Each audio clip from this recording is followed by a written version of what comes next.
I love it. That's the Holly ladies back. Usually that's Catch it. Yeah. typically it's higher. Unbelievable.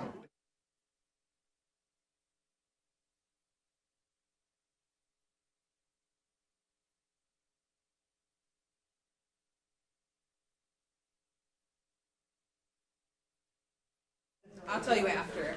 Kept them in. It's 6 o'clock, and I'd like to call the meeting to order. But I went from lowest to highest. Rise and say the pledge allegiance to the flag. I pledge allegiance to the flag of the United States of America and to the republic for which it stands, one nation, under God, indivisible, with liberty and justice for all. Robert, I'm Rob. All right, good. Okay, welcome to tonight's Board of Education meeting. Board meetings are generally held on the third Tuesday of the month. The Board of Education is a body of school district residents elected by the community and charged with conducting school-related business. The meetings are conducted under the open meeting law, but are not open to open forums for the community. With that being said, visitors to these meetings are to conduct themselves properly and with respect to any other individuals at the meeting. The Board of Education reserves the right to remove any individual for improper display of behavior or inappropriate language. The Board of Education will have a period of time devoted to visitor requests following any board presentations and the approval of minutes shortly after the opening of the meeting. Individuals wishing to address the board will be permitted to speak up to 3 minutes. A total of 30 minutes may be allowed for public comment. If we do have any visitor requests tonight, we will go over the directions for addressing the board at that time. What I'd like to do is start the meeting by SEI again. If you guys would like to start us off tonight, we'd love to hear from you. Sure. Hey, right? We went for a walk.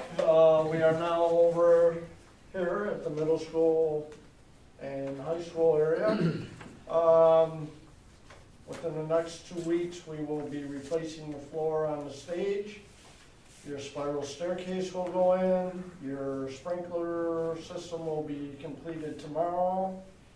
We're moving forward. We're ahead of schedule on the demo in the main office and the new front entry.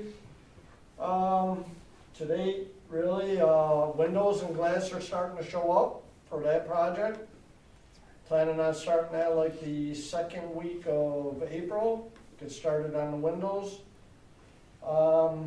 And by that time, pretty much you're gonna find one big opening in your new main entrance to for the high school, middle school. About it. And again, the work down at the elementary, the finishing touches on the front entrance, you're just waiting for warmer, better weather to complete those final tasks? Then we'll start, once school's out, we'll start the terrazzo and the cafeteria and fill in that, because I believe it's on track, and I think it's actually here, the materials now, so.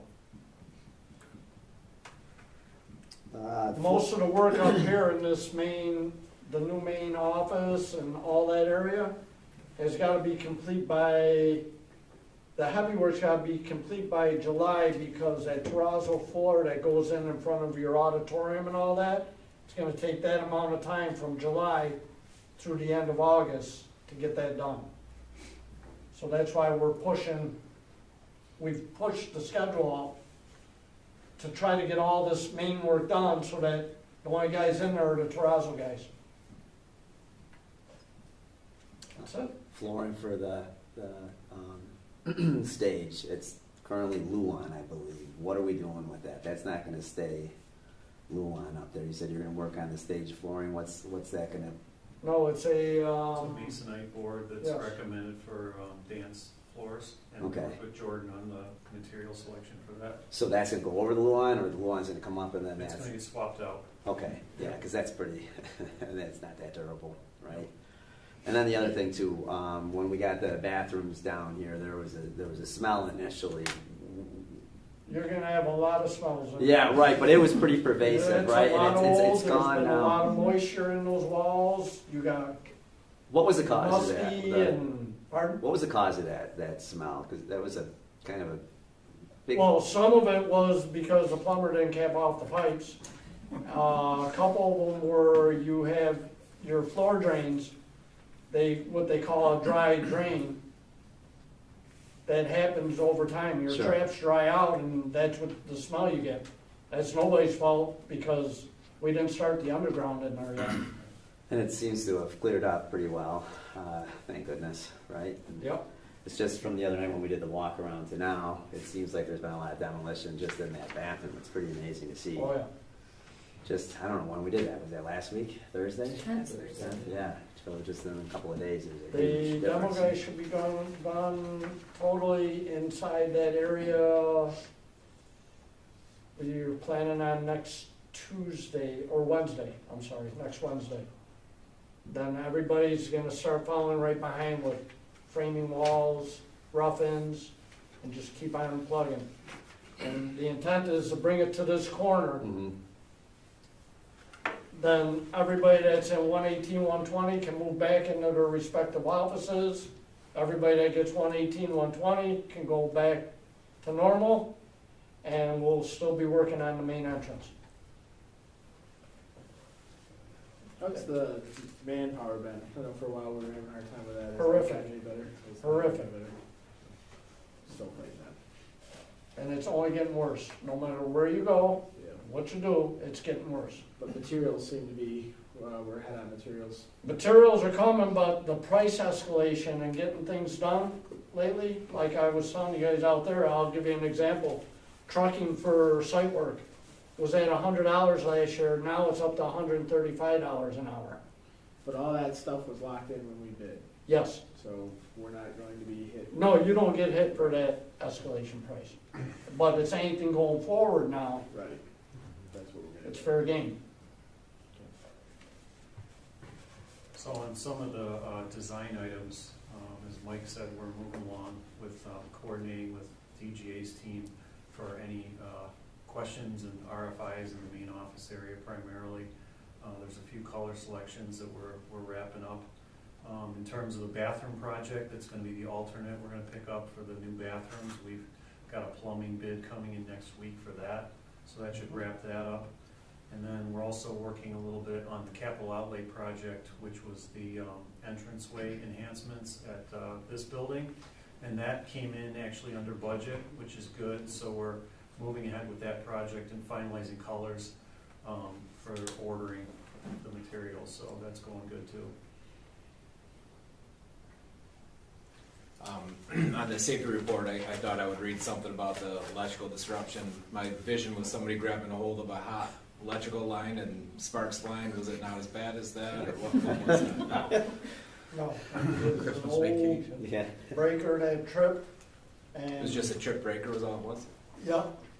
Jordan, It was actually, it was not, it was a newer breaker, but for whatever reason, we were a little panicked because it tripped one of the main distribution breakers, which are pretty good size. So we were very cautious, we made sure to get Kaplan back here before we fired it back up, just to make sure there was no issues. All they'd hit was a wire going to a hand dryer in one of the bathrooms, and he basically bumped it and shorted it. Wasn't much to it, so. Kids in mind. And, yeah, well, we didn't, until we knew for sure that we could throw that back on. It was a pretty good sized breaker. I forget exactly how many amps yeah, it was. well. It was one that you have Like to, that, not you have for to a crank hand. up and push a button that slams itself in, so I didn't really wanna. Yeah, so my Find vision out in the if it was demo was very- somebody grabbing a hold of wires and yanking and pulling Some of those it. guys don't like Nothing that. like that though, huh? But it was kind of a freak thing. It just, for some reason, it didn't trip the first breaker, the second breaker went all the way back to the, and blew out the whole main Yeah, that is distribution. strange. Weird thing. I mean, it's just a little line that barely shorted. So when they put the terrazzo flooring in here in the lobby, you said they're gonna start that when? July? Yes, And then that's gonna take us right up until when? August 28th. So that, yeah. I took 3 days off. I think it's important that we establish You how long it's better. going to take you, yeah. Didn't we start in June? Oh, Yeah. actually, Maybe push that back. I don't know, you guys, did you email everybody the? Yes, they Yes. have them, yep. should be on there. I could look for it for you, but I believe it's actually the middle of August. So that will not be a functional Nope, area no, for definitely not. 2 months. Okay. As long as it's done. We don't really need it then. As long as it's done by the end of August. As long as the teachers can get in, yeah, at the end of August. Well, for we're sure. pushing a plan for the middle of August. to be in the front here, so. Okay, There are plenty of other doors. Which I chimed in, but we do have a plan for parent drop-off to be out front by the attendant's office. okay. Yeah, like I was explaining before, we're coming across with the wall at an angle. So anybody that's gotta come to the district office has to come in from that door. The kids now will be coming in from the back door, correct? The bus loop area? Back bus loop will stay the same, and the Right. parent drop-off will just be over here. It'll be over here also. And then through the library. Through the Sure. library. Yep. And then they'll go through, yeah, through the library and on their way. About it. It's looking good this year compared to last year, so it's a plus. Mhm. Thank you guys for your time. No Appreciate it. problem. All right, thanks. Thank you. Thank you. Good night, yeah, you too. Okay, next up, I believe we have a presentation from middle high school interventionists.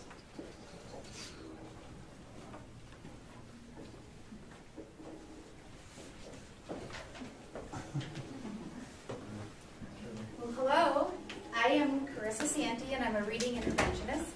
You all saw me this past year when you hired me, so thank you. Lisa Mullen, also reading interventionist, teaching assistant, work with not only reading interventionists, but also run the resource learning center. Hi, Gretchen Nowak, reading, middle high. Been here for 17 years. Do you want to tell them a little bit about the history on the inside? Okay. So basically, we have some great numbers up here that we want you to see, and that is not a mistake where it says 2,000% increase, just in case you're looking at that saying, whoa. Thank you. So to go back, Gretchen was our only reading interventionist back, well, for 17 years, right up until 2019, 2020. And she would service as many kids, as many as I could fit into the schedule. So usually probably between 20 and 30 or so. But, you know, being one person, that's all she could do. So she had asked Connie for a little bit of help, and that's when they kind of, you know, incorporated me into the program. And, you know, also I worked with her and Connie and did some training. So then I took on a little bit as well. So then our numbers for 2020, 2021, we could service a few more. And then we brought on Carissa, and of course our numbers, you know, we've been able to do that much more. So the biggest thing we want to say is overall, we've been able to increase services to all of the kids by 164%, being, you know, we can service that many more. The one-to-one services has grown exponentially, and that's because we had kids before that really, you know, showed some deficits that, you know, you just couldn't spend that time because you needed to get as much as you could in. So now with the three of us, we're able to really target the needs of those kids and spend more time on the one-on-ones, getting them brought up to either, you know, where they could be in a group setting or, you know, even up to grade level and exit out. So those were, if you want to look at the graph, it just kind of shows what Gretchen was able to do all on her own, 2019 to 2020. Oh, I don't know if we can see the slide. Touch it? You can do it. Am I allowed to? No. You can click, you can tap, go ahead, you can tap the screen. Okay. Not there. No, you may push it. It's kind of like play the game. No? Where do you gotta touch it? Is it not working? What about the arrow on the side? It's not working. Here it is. It's because it wasn't on. There you go. There's the arrow. We're much better at our reading intervention This isn't technology. But as you can see, so Gretchen was able to do in 2019, 2020, that was when she was her sole island, kind of doing that. And then when they were able to bring me on, you know, I got a couple periods a day where I could also help out. And now, this current year, we have, you know, Chris a full-time, Gretchen full-time, and myself, you know, like 0.5 half-time doing that. So, I mean, those are our numbers, and we've been able to make some great progress. Yeah, so a couple things to highlight. One thing to mention is that it's not that the need, we haven't seen a significant increase in the need from the history of what I'm hearing. It's just that we're able to get that next level. So in the beginning, Gretchen was able to get the kids that really had the largest need, adding Lisa on. And then now that I came in, I was able to take a lot of kids, some very serious needs and some more cusp kids that are behind in a couple things. They're showing up red and yellow in a couple screeners, but not on everything across the board. So a couple things to note that I think we're really proud of is this year, so far to date, we were able to dismiss 24 kids that are completely on grade level, which is huge. I also push into 6th grade 3 times a day, every day for 40 minutes. That's due to, we gave screeners to the 6th, 7th, 8th graders, and the 6th graders came out, 2/3 of them were below level on spelling, significantly below. So instead, when you have that big of a number, instead of intervening, you just have to go in Tier 1. So pushed in Tier 1, doing a spelling intervention program, seeing great success, hoping by the end of the year, coming into 7th, when I screen them again, that we're not going to see that again. So trying to take care of that. In a couple years, the goal is they're doing amazing things at the elementary. We shouldn't need that anymore, right? Because it's a lot of the foundational skills that you see in spelling, the decoding that transfers to spelling. So hopefully in a couple years, we won't need to do that at all. So if you turn your page, this beautiful chart, I just want to explain really quick what this means. So we have, the yellow is 6th grade, right? The light blue is 7th, the dark blue is 8th. These are the kids who have intervention. So we give a STAR screener in math over there and in reading. And on the screener, I have their fall data points. That is their Lexile level, which is a nationally normed reading level. And then from their fall, it goes to their winter level. So the last column, you'll see plus or minus the increase in the Lexile level. So what's incredible about this, if you look at the bottom, 6th grade has an average growth of 92 Lexile level points, just from half the school year. 7th grade, 174, and 8th grade, 94. And what's neat about this is on the next page, I have a Lexile chart to show you. Actually, it's the page before. Yeah, mine's in it, sorry. So it's in the packet, hopefully. So if you look at this, this is the Lexile you have beginning of year, right, middle of the year, end of year. So if you look at beginning of the year, down the column, it goes by the grade levels. So for example, like 3rd grade, beginning of the year, 530 Lexile is the 50th percentile. And by middle of year, you're at 590, right? So that's like a 60 Lexile increase. When you go up some of the grades, you're at 20 Lexile increase from the beginning to middle of year, 15 Lexile increase in 8th grade. Because the text complexity doesn't get much harder once you get to those higher levels, it's just you get much deeper into it and you're expected to do more with it. So if you average those together, it's about 30 levels going up. So if you go back to our chart, what I just wanted to say, I'm so proud of this team, amazing. Like Gretchen, a couple of hers, like 400 points. It's incredible. So when you look at this chart, you'll see this growth is well beyond some 2-3 grade levels in half a year. So I just wanted to brag for a minute because I'm proud of the team. I think that's amazing. There are a few drops. We addressed those. You'll see a couple, there's like 100 Lexile levels or something that dropped. We adjusted our groupings for those. We changed them from 20 minutes to 40, or we changed them from every 4 days to every other day, so they're being attended to. So, do you have any questions about Do each reading? one of these rows represent like randomly selected students? Yes. Is that what you're showing us there? These are our kids in intervention. Okay. But not all of them. It's all of them that we had in the fall and the winter, right? So the numbers don't add up because we had dismissal kids too. Okay. So, yeah. And there's a couple of kids that were in tears taking it. I mean, we didn't, you know what I mean? There's a couple that was just not the right day to test. So, but yeah, it's a sample. It's most of them. Okay. Would you say it's hard to gauge issues coming out of kids being out of school because of COVID and stuff? Because obviously the increase of your staff didn't really have the data before compared to now, just because you weren't able to see so many kids. But Right. do we think we are seeing something that's related to that, or it's we really can't tell? I can have them speak too. I know at Batavia, I did an analysis on the COVID dip and checked scores and went back like 6 years, and we were seeing about a 10% dip from COVID. So it certainly is not all of our kids, Right. but it's, you know, it's a 10% per grade level is what I saw before. And you would say, we've talked about that, you know, there was the need, just, you know, you only had one person. Right. You know, there was a need for more interventionists is what the need was. You know, so there's always been more students that needed to be serviced. So it definitely is, I would say that's the bulk versus the COVID. Right. We also had, we've talked a lot about my kids coming over and the programming needs that have shifted. I will call that curriculum disabled at times because some of our kids that really needed explicit foundational skills weren't getting that in some of the programs that we were using.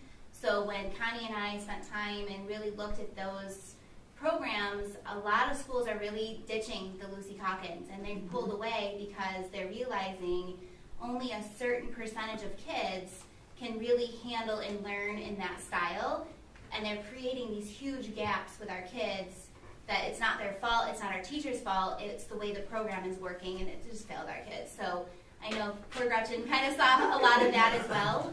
So that's something we own and we can move forward from, but is definitely part of this conversation. So are we able to use part of that program for this, helping Something these kids? very similar, yeah. So the program I brought on is everything, like I'm down there talking to the teachers sometimes, and the thing they're teaching like this FLS rule, like that, you know, F and L and S are doubled after a single vowel, and it's the same thing I'm doing. So it's the same language, it's a little bit different program, it goes at a faster pace, and it's meant for older children. Yep. So it's not spoken in a language that doesn't sound mature enough for them. Yeah. This is great. It's showing the growth, the achievement is excellent. Is there, not familiar if you already said this, excuse me if I missed it, but per grade though, what Lexile level should they be at? Yes. So it depends if you're talking beginning, middle, end of the year. These are the norms. So it depends what your goal is. Do you want 50th percentile, 75th? So if you look down, like, say right now is winter, right? So Okay. middle of year, winter. If you go down the column, it goes by grade level. So reading Lexile level for a 7th grader, 50th percentile right now would be about 1,080, right? Okay. So then if you just went for every grade level, even if you just went right down that winter column and checked at 50th percentile, then those would be the Lexiles. If you wanted to bump it up and see what 75th percentile would be, then that's the column of numbers right on the right. So they should be, all right, so 7th grade, 50, it should be around 1080. Mm-hmm. Okay. Gotcha. So help me out a little bit. You're providing intervention services based on a STAR screener, right? That's one of the screeners. Okay, so yes. what are the other metrics that Yes. you're using to So determine we that? went for all the 8th grade, we gave a spelling inventory, which isn't just spelling, it shows what word knowledge they have. So syllable junction, whatever. All of that, right, all of that. We gave spelling inventories, the entire thing, and a screener using Dibble, so we got their reading fluency. Because then if you have STAR, really speaks to their reading comprehension. And then you have reading fluency, which would speak to decoding and their fluence and their rate and things like that. And then you have the spelling that would speak to the phonics and the foundational skills. And then when we look at all 3 of those, we'll pick up a short-term intervention for one, or if someone's below in all 3, we'll put them in a more intensive intervention. And Lisa and I, 10 years ago, were trained in fusion, and we learned, when in our training, we learned the grade assessment. It's another assessment. It's another assessment. It's a reading diagnostic that I found to be really reliable.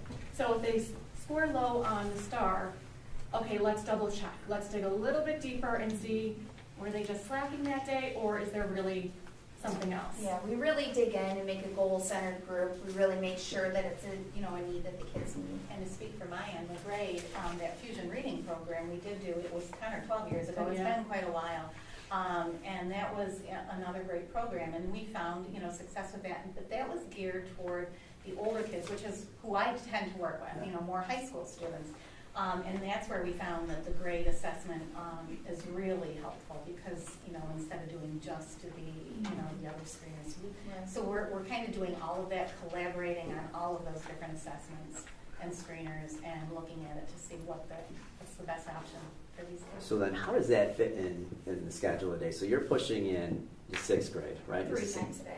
Three Yeah. times a day. Yep. And I imagine they're ELA class. Right. Right. And Yes. then how do you guys work that through though, those intervention, like those slots within their schedule? Like is it small group intervention? Like how do you do? I can't imagine it in a high school level. I can see it in an elementary. It depends on their need Yeah. and where they can fit it in within the schedule. We So generally, we like to use, we have Yeah. office hours Yeah. that we Yeah. pull from when they're available. The only thing we don't like to do is take all their office hours. If they're in math and reading, then we try to look into study halls, especially if they have multiple study halls. Pushing in, and then we decide from there. I mean, sometimes you're able to get them in perfect skill center group because their study halls align, and sometimes we have to, manage things as we just met, and we switched a couple. One was growing in a group, the others weren't. It takes a lot of brainstorming to make Well, it and how happen. often do you guys meet to determine these groupings? Because it seems like it'd have to be pretty regularly to get the movement At that least you're getting. a semester, yeah. At least whenever we see, we talk whenever we see growth.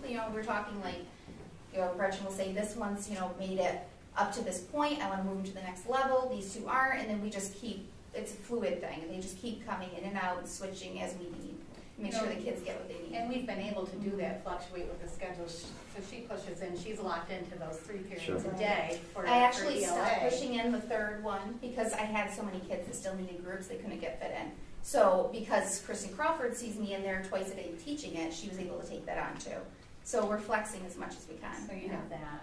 I do it half-time, so I've got 4 periods a day, but we do it every other day so that, that gives me affords me 8 periods to Right. work with students, and then Gretchen, it's full-time. Yeah. So And then periods. kids with a little bit less of a need will pull in their 20-minute lunch study hall every single day. So, yeah, lots of options for them. It's a lot of work. Yeah.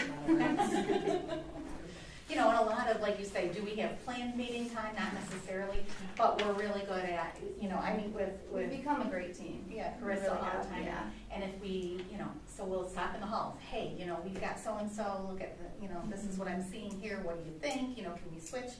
So it's a lot of collaboration. But yeah, it's a good team. What would be our first group of 6th graders that have the full program that we're doing in the elementary be up here? Our current 3rd grade. Okay, so another 3 years.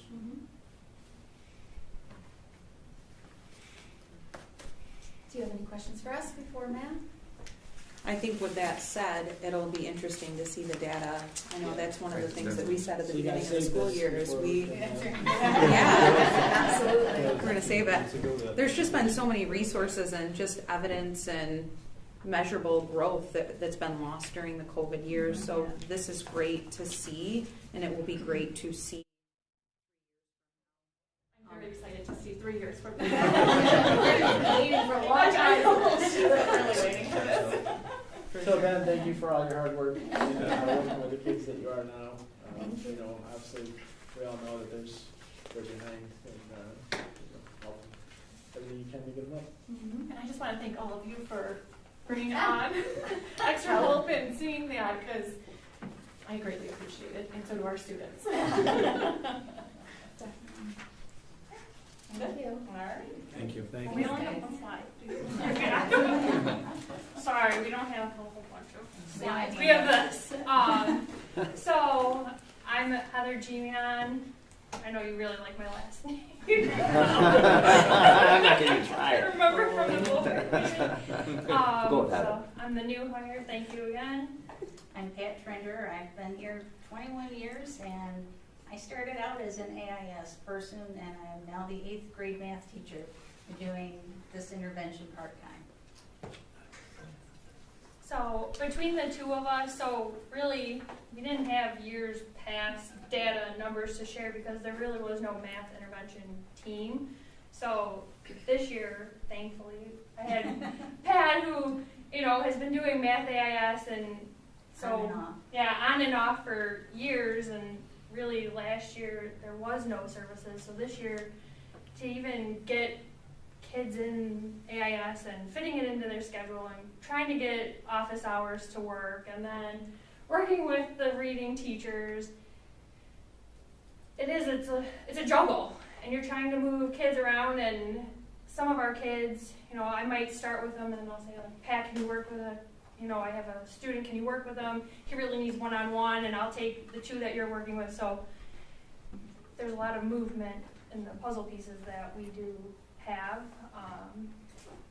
It's nice that we are getting kids that they are reaching their level. So just in 6th grade, we had 6 out alone, 7th grade, 3 out, 8th grade, 4. Our high school is more, not as much building up the past skills, but we're helping them with what they need now. Just because if there's such a gap and we're trying to fill that in, it's a lot harder, and you're getting a lot more, reluctance, like, I have homework that I don't understand today, can you help me with that? And yeah. So our math intervention in the past few years has been done by the math teachers in the classroom, or we would get them during a study hall, or during our planning period we would call kids in. So that's why we don't have the information they had, because we haven't had one single person do an intervention or AIS, or whatever you want to call it. So that's why what we've got here so far, we have no planning time together. So it's first thing in the morning or at the end of the day, we try to get together. We have a same lunch, so I'll say, like, you want to meet today? And she'll say, okay, let's go. So we try to look at the kids in 5-week increments. And if they're doing well and we've got them passing, they're reaching all the tasks that we've given them, and we will consider getting them in or out. We only make changes like every 5 weeks in our groups. I have a couple kids that don't need this at all, but they want the support. So I have them still coming with me, and my 8th graders. One of them, she doesn't need to be with me at all. She has like a 90 average, but she hates math and she's terrified of it. So can I stay with you? Yes. Okay. Anything to do to help out. Some of them it is. They get used to both of us, and then we see the growth. They should be out, and then I'll send the message. I'm like, okay, they're out of math intervention, but if the need arises again, if something else comes up, or if all of a sudden there's a dip in the star, or if we're seeing something in the classroom, we talk with each other, we talk with other teachers on the team, and we see, like, okay, this kid who we thought was doing well now needs to come back. So it's a lot of talking and communication with the whole math team.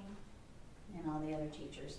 I have a couple high school students that have been doing very well, so it's like, let's take them out, see how they're doing. If they start to struggle, we'll bring them in like the last marking period before the Regents, so we can help with the Regents preparations. So it's not a revolving door, but it's not a shut door either. So we take our time, we talk with the kids, we talk with the teachers. It's just a lot of communication as best we can between the kids, all of us, all of the math department. So. Matt, do you tie them into the new program you implemented this year with the kids that? We have, sometimes we'll use, like I know we use Carissa after school for some tutoring, and a lot of times what we'll see is when these kids are pulled for intervention, it is during office hours, so we'll have to be creative with those students, and we don't ding them if they don't show up at office hours, because we know they're working with the interventionists. So it doesn't tie together directly, but we're already talking about next year's schedule, and you've heard it here tonight already, the need for the common plan, not just within math and within reading, but to have the whole teams together so they can talk about which kids need it, because believe it or not, a lot of the kids will overlap. They'll need both the math and the reading. Do you guys see any difference? I know some of like the math does the flipped learning where the kids have to watch the videos versus like actually in class teaching math. Do you see a difference in the way kids understand? Not really in the way that they understand, but I mean, I know from experience, like I work with a lot of 6th graders and I work with the geometry, so I get the kids who say, I can't handle this flipped classroom, and it's not that they can't handle the flipped classroom, it's some of them just choose not to watch the videos, or, oh, I started this video and it's gonna cut 20 minutes of my life, Misty. Can you shorten this up? And there's a lot of pieces to it, so can they handle the flipped classroom? Yes.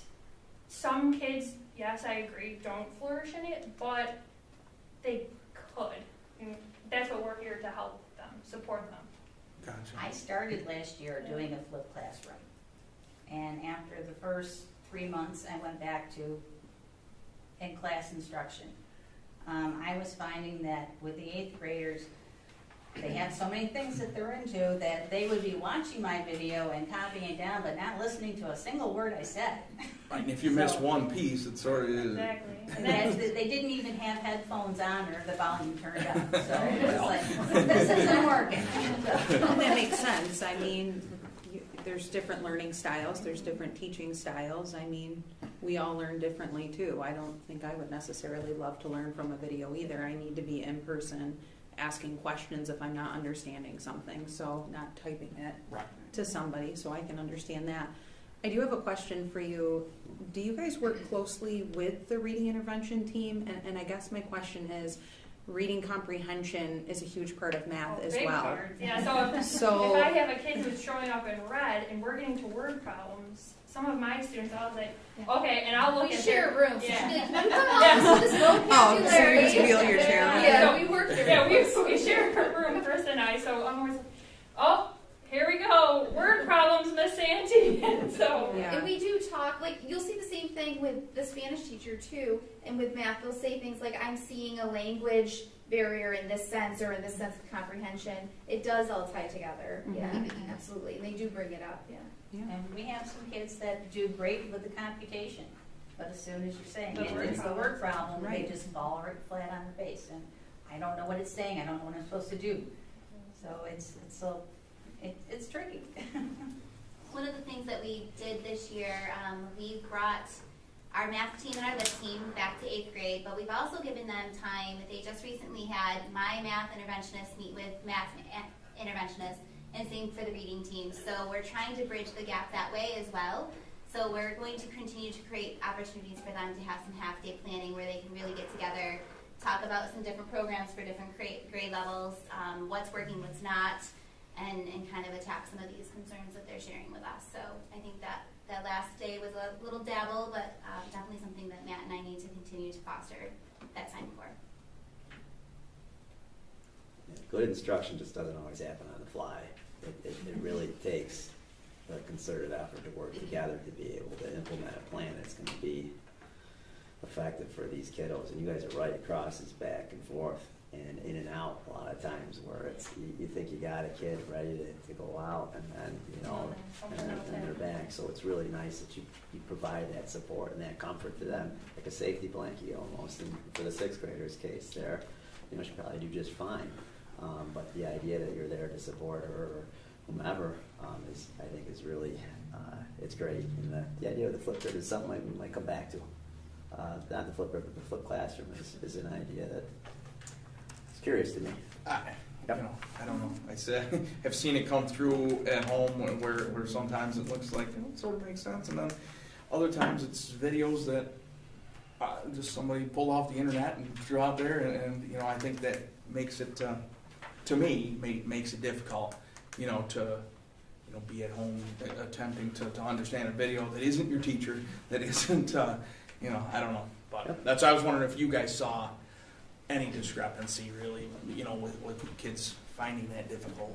Or I think being a former math teacher, there's a healthy balance there, because the bottom line is, as you had mentioned, the kids leave here and have other things to do. Oh, absolutely. So whether you're giving them instruction in class and then saying, go home and practice, which they're not going to do because they're busy, now do you try to work with them in class on the skill and then tell them to go home and try to follow me and see if you understand this, which they're not going to do. So I think I don't want to say you lose either way, but at the same time, it goes back to sometimes kids need the teacher over top of them working on those problems rather than just giving them the content of it, whereas the other kids need the content right there. So, you know, I think it's difficult to manage that. Well, I can see it being very successful if it's a pre-teaching tool, and then, you know, you have small groups that you're pulling out. Exactly. And like, I can see that being very successful, but the one-on-one or the 1-on-10 or 15 or whatever the ratio is important. And I also had at home some experience from here as well, that it's challenging sometimes. It's challenging. So it's nothing on you, anybody here in this room, but it is a curious idea that we're seeing. So not to negate your presentation, because this is really great. Thank you so much, ladies and ladies. Thank you. Have a great night. Yeah, you too. Thanks, great. Thank you. Okay, on to minutes. Be it resolved that the minutes of the February 15th, 2022 meeting be approved. So, motion. Second?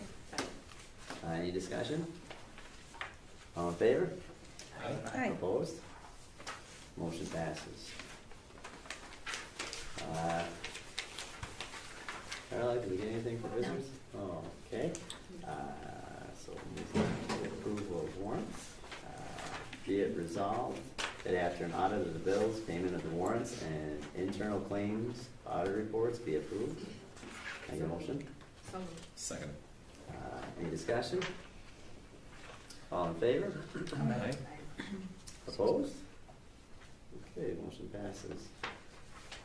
15.2, Treasurer's Reports. Be it resolved that the Treasurer's Reports for November 2021, December 2021, and January 2022 be approved as presented. Any motion? So moved. Give it a second. Second. Second. Any discussion? All in favor? Aye. Opposed? Motion passes. All right, John. First reading policy 7130 here. So one policy for the board in this cycle, it is policy 7130. I included a letter from the high school administration. Currently, right now, the majority of policies out there for school districts keep the compulsory age of students to attend school through the school year that they turn 16. Unfortunately, school districts face the situation where kids decide that they just want to drop out. And really it takes away our leverage as administrators, as teachers, to keep these kids in here. What the high school administration, which I fully support, would like to do, and which is completely legal under education law, is the board does have the right to make the age 17, with the idea that if there is a given circumstance where it behooves a kid to, you know, drop out beforehand, whether they're going into the workforce or, the armed forces, anything like that, we're able to do that. What we're trying to do is just kind of reword it where we already have the support of the board and our district to keep the kids here till they're 17, rather than trying to react and scramble and try to get them to stay until they're 17 with board approval. So there's a quick letter there from the high school administration. I've added the clip that we wanted to include in there. And again, what that does is just help supports the district in getting kids to graduate, to keep them here, because by the time, usually they turn 16, I want to say possibly during their junior year, you only have one more year to go. We hate losing these kids at the last minute. We want to get these kids a high school diploma. It'll help them in the long run. And by basically telling them that they have to remain through the age of 17, we can get, if we save just one kid, we can save one kid. So the policy is there to have the board approve that we keep kids here through the age of 17. As I mentioned, how many kids does this affect? Maybe one or two a year.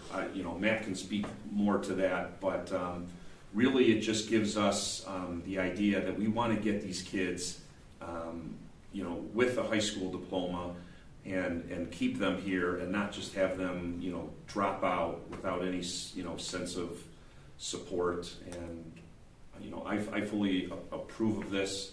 A couple times already since we've been here, we've had these discussions, and Just a little more leverage, and like John said, if you can get them closer to graduation, they see the light at the end of the tunnel. right. So there's a little clip, like I said, the board has every right to do this. We just want to give you the thumbs up and say, do it, with the idea that, yes, if there's, given circumstances, given situations where, we don't have to keep them here, or it's not appropriate to keep them here, we have that ability. But it's easier for us to have this policy through 17 than, again, be reactive, because our only policy is through the age of 16. So you mentioned one other district in your update to us that does this in the area. Is it that much the minority of districts that are going this direction? Is this something? With the 4 other districts, I spoke personally to the 2 leaders, one from Pembroke, one from Batavia, and I was looking for some reason not to do this, and they all said overwhelming positive things about it, and there were no negatives, was my question. Any reason not to do this? And they said none. It gives you a little more leverage on the kids. You can lean on the pins or the probation as needed. And sometimes that's enough to convince the parents to work with you and get their kid to school. So yeah, John just mentioned one other district, but are you saying there's 4 others?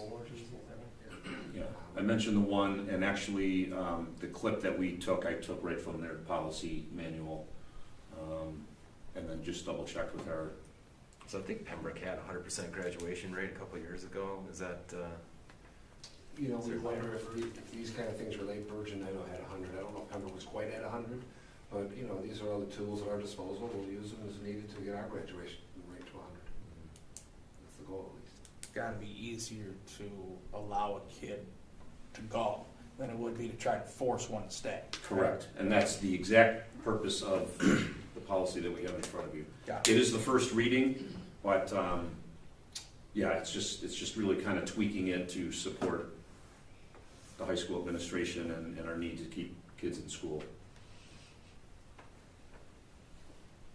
Why wouldn't we want to have kids in here? I was going to say, I don't need to read it again. I'm good with it. I don't see how we added a. Does anyone? Yeah, what do you think? Like, why wouldn't we want kids to be here until 7?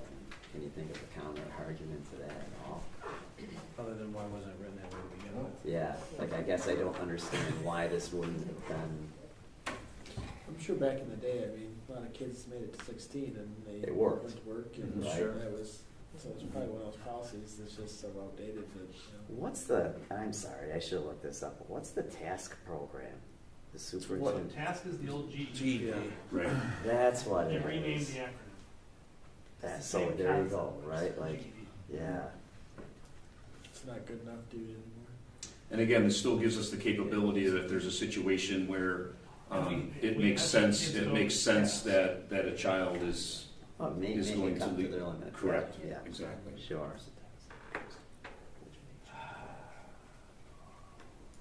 Minors from 16 to 17 years of age who are not employed to attend full-time instruction. So that was what you could previously hold a child to. That if they turned 16 at the end of the school year and said, I'm not coming back next year, school districts could say, prove to us that you're being employed, prove to us that you're going to do something, which is very hard to do. That's why you never did. But now what we want to do is basically say, well, you're not dropping out, you're coming back to school next year. However, if a child, and again, if there's a given situation where it makes sense that, oh, you have a job, you're doing this, okay, great, see you later. But you could hold a child here in school until 17 if they couldn't prove to you that they were working at the age of 16. Many school districts didn't do that. And that's the old wording of the old policy. We just want to flip it now that you are making it till they're here until age 17. And then if that should change, right, then they have the option to come back, go through tasks to get that diploma Mhm. later, right? Mhm. I mean, things don't work out, they go get a job, and then you say, no, I didn't wanna Right. get my, diploma, I'll go through the task route, and Right. do that. But again, usually when you're talking about a 16-year-old, that usually is encompassing their junior year, sophomore, junior year. At that age, yeah. Come on, we can get you through here, and that's our goal. We don't want kids just leaving here, because I think since I've been here, we've probably had 4 or 5 kids come back and say, yeah, I need my high school diploma. I can't find work anywhere, or I thought I was gonna do this and I can't. Right. You know, so. Right. And we've taken them back in, Mhm. yeah.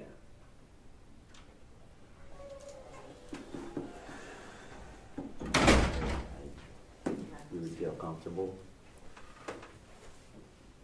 Bring it back next month. You wanna bring it back? But I mean, usually you get it first week, right? Yeah, you wanna do You it? wanna go look at it again. Yeah, you wanna vote on it next month? Sure. Yeah. Okay, all right, so we can move that to next month. All right, Christine, reports. Okay. Oh boy. We have a budget update for you tonight.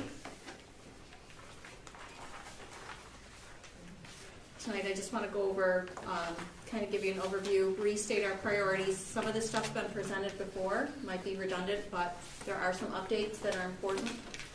We're going to review our expenditure assumptions and expenditure totals by type, where we're at bottom line now as of 3/15.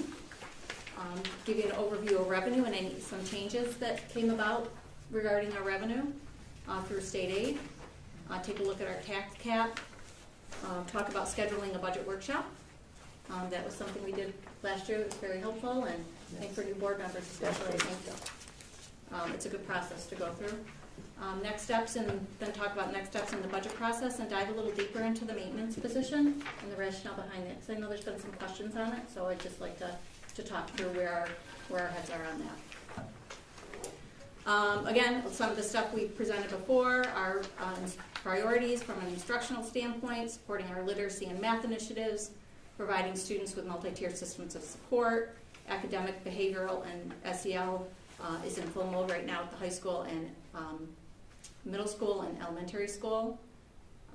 We continue our partnerships to support social emotional learning and well-being through JACASA, Genesee County Mental Health, Rachel's Challenge, and the employment of our new social worker. Fiscally, maintaining appropriate staffing levels, maintain or expand educational programs and extracurricular activities, continue transportation vehicle replacement plan that ensures highest level of safety for our students, ensuring fiscal stability that supports our short and long-term district initiatives, supporting a long-range facilities plan that has minimal impact on the taxpayers, and creation of a facilities committee. We've got that rolling. We've had 2 meetings so far, and they've been very, very informative and well received, I think, by the members. Yes.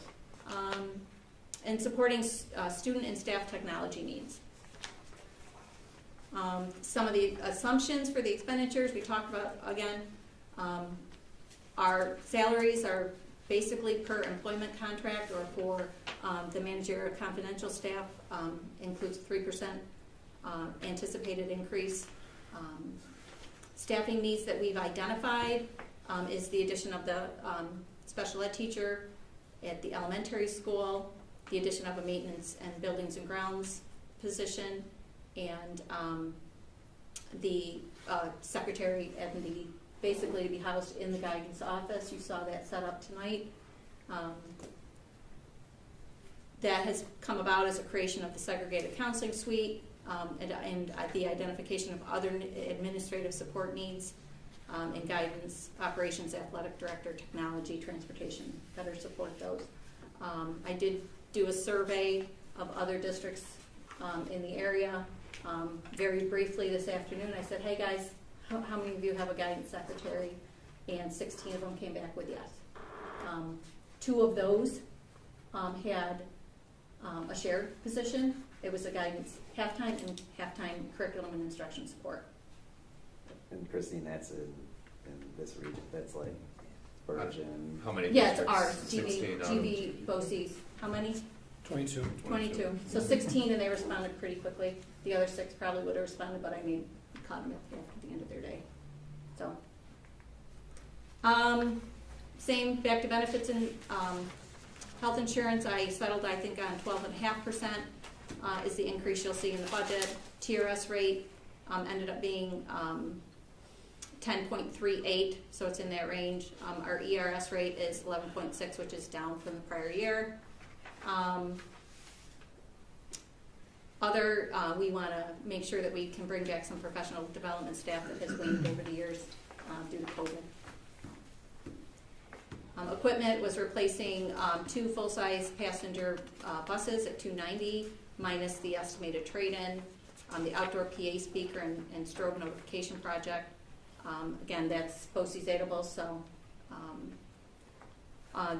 looking into the addition of a cybersecurity policy, I included that in our budget.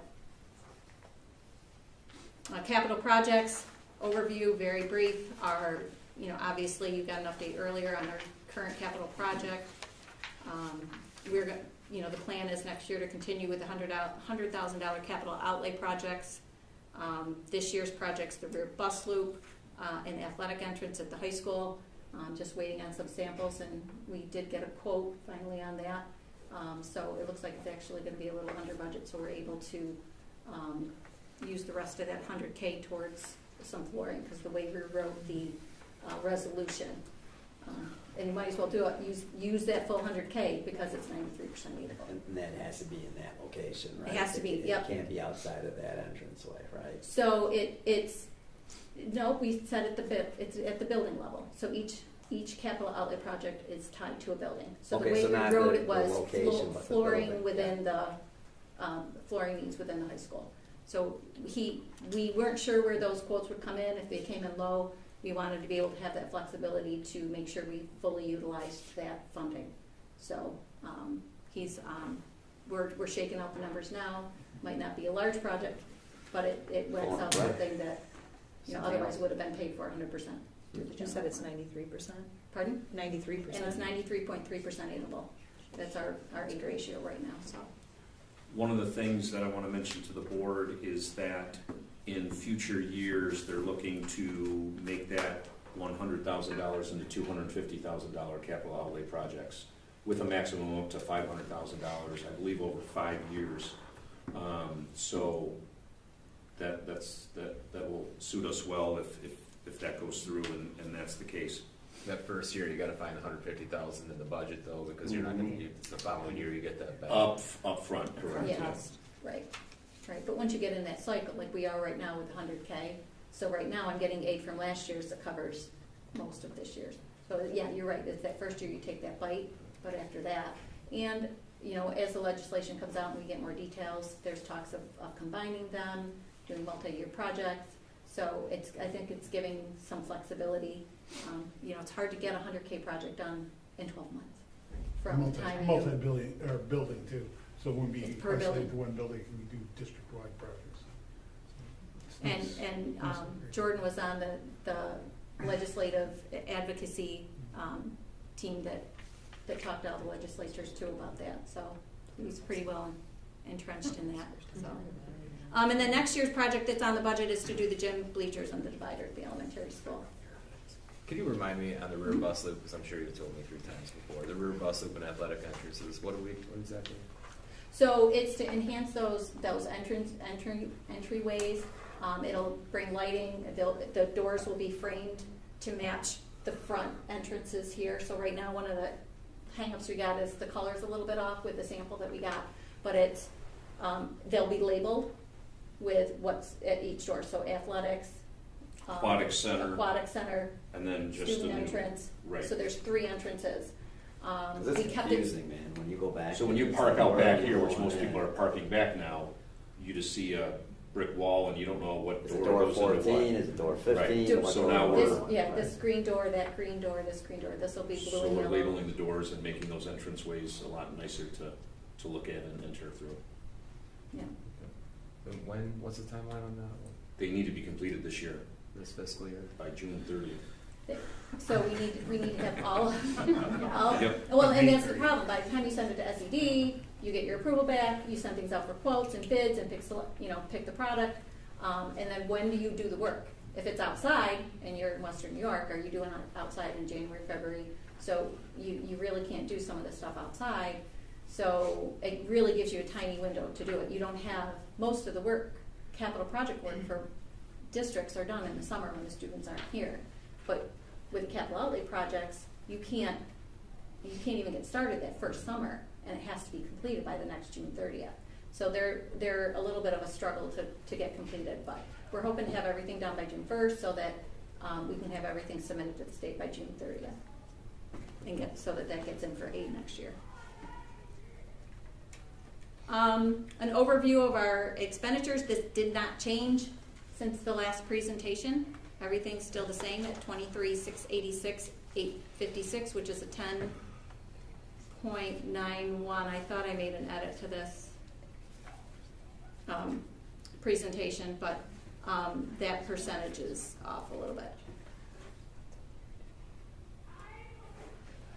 Then, okay, so we're off. Our gap is a little bit bigger than it was presented to you last month, and that is directly related to a reduction in our foundation aid revenue of about $111,000.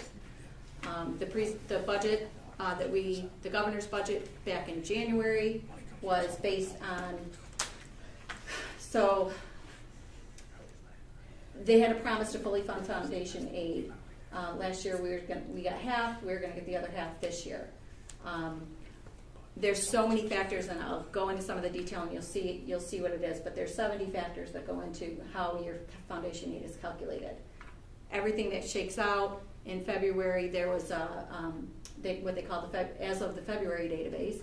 Our foundation aid came in $111,000 less, and it's similar for many districts in our region.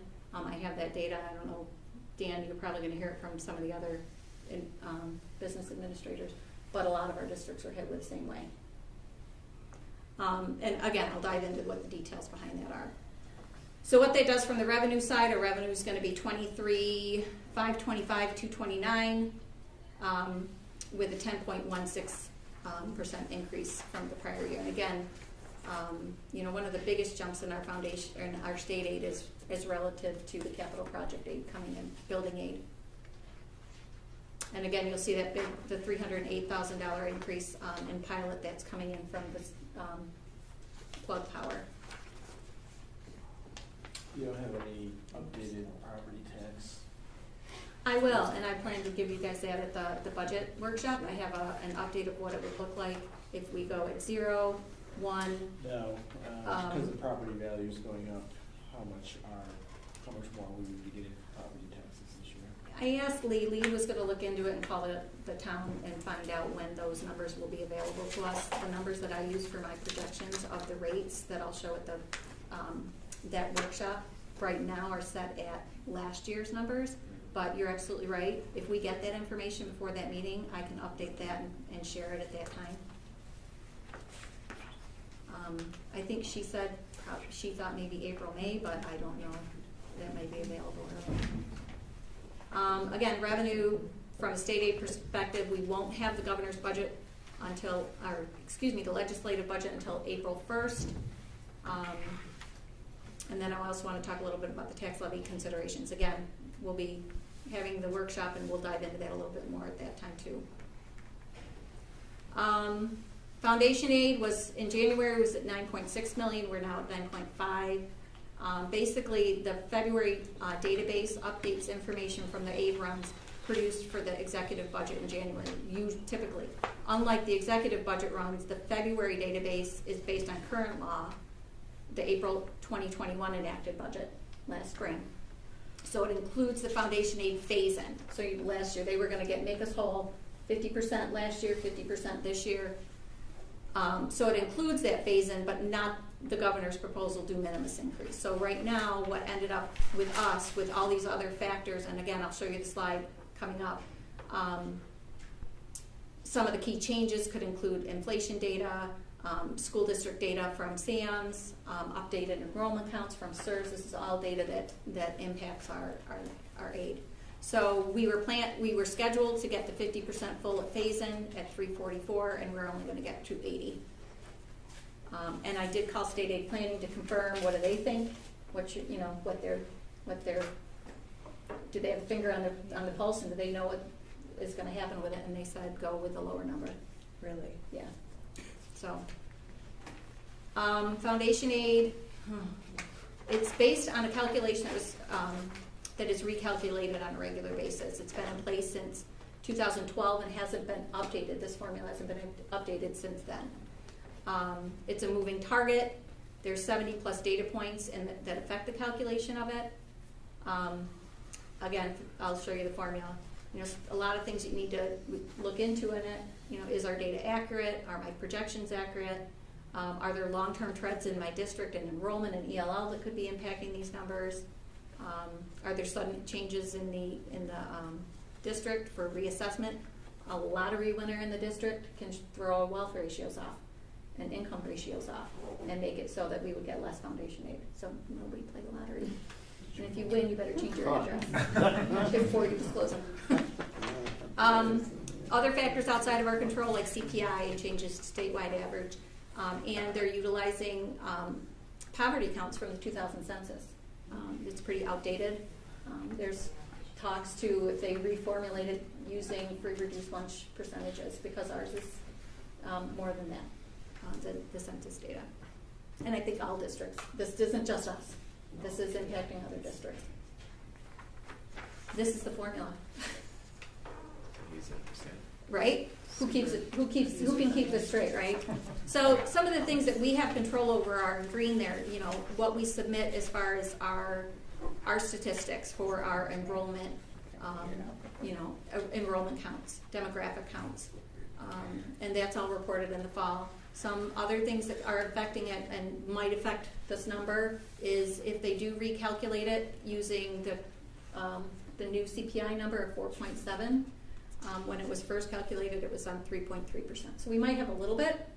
I don't think it's going to be that significant. But we'll see April 1st. This was the tax cap calculation. Nothing has changed on it since last month. It's calculating us that our maximum allowable levy increase would be 1.97%, which would net us 106,828.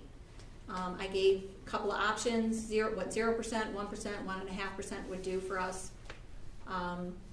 And I did want to point out that the average levy increase for our district over the last 10 years has been 0.96%.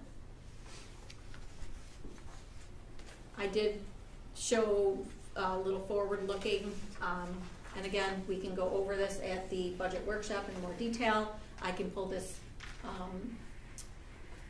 Excel spreadsheet up and show you live how different changes to, say, a pilot, or if we go with a $250,000 versus a $100,000 capital outlay project, how that impacts this calculation.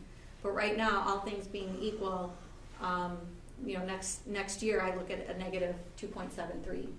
So that puts us in a challenging position, because you have to go to 0% is a supermajority, and you have to have over 60% approved.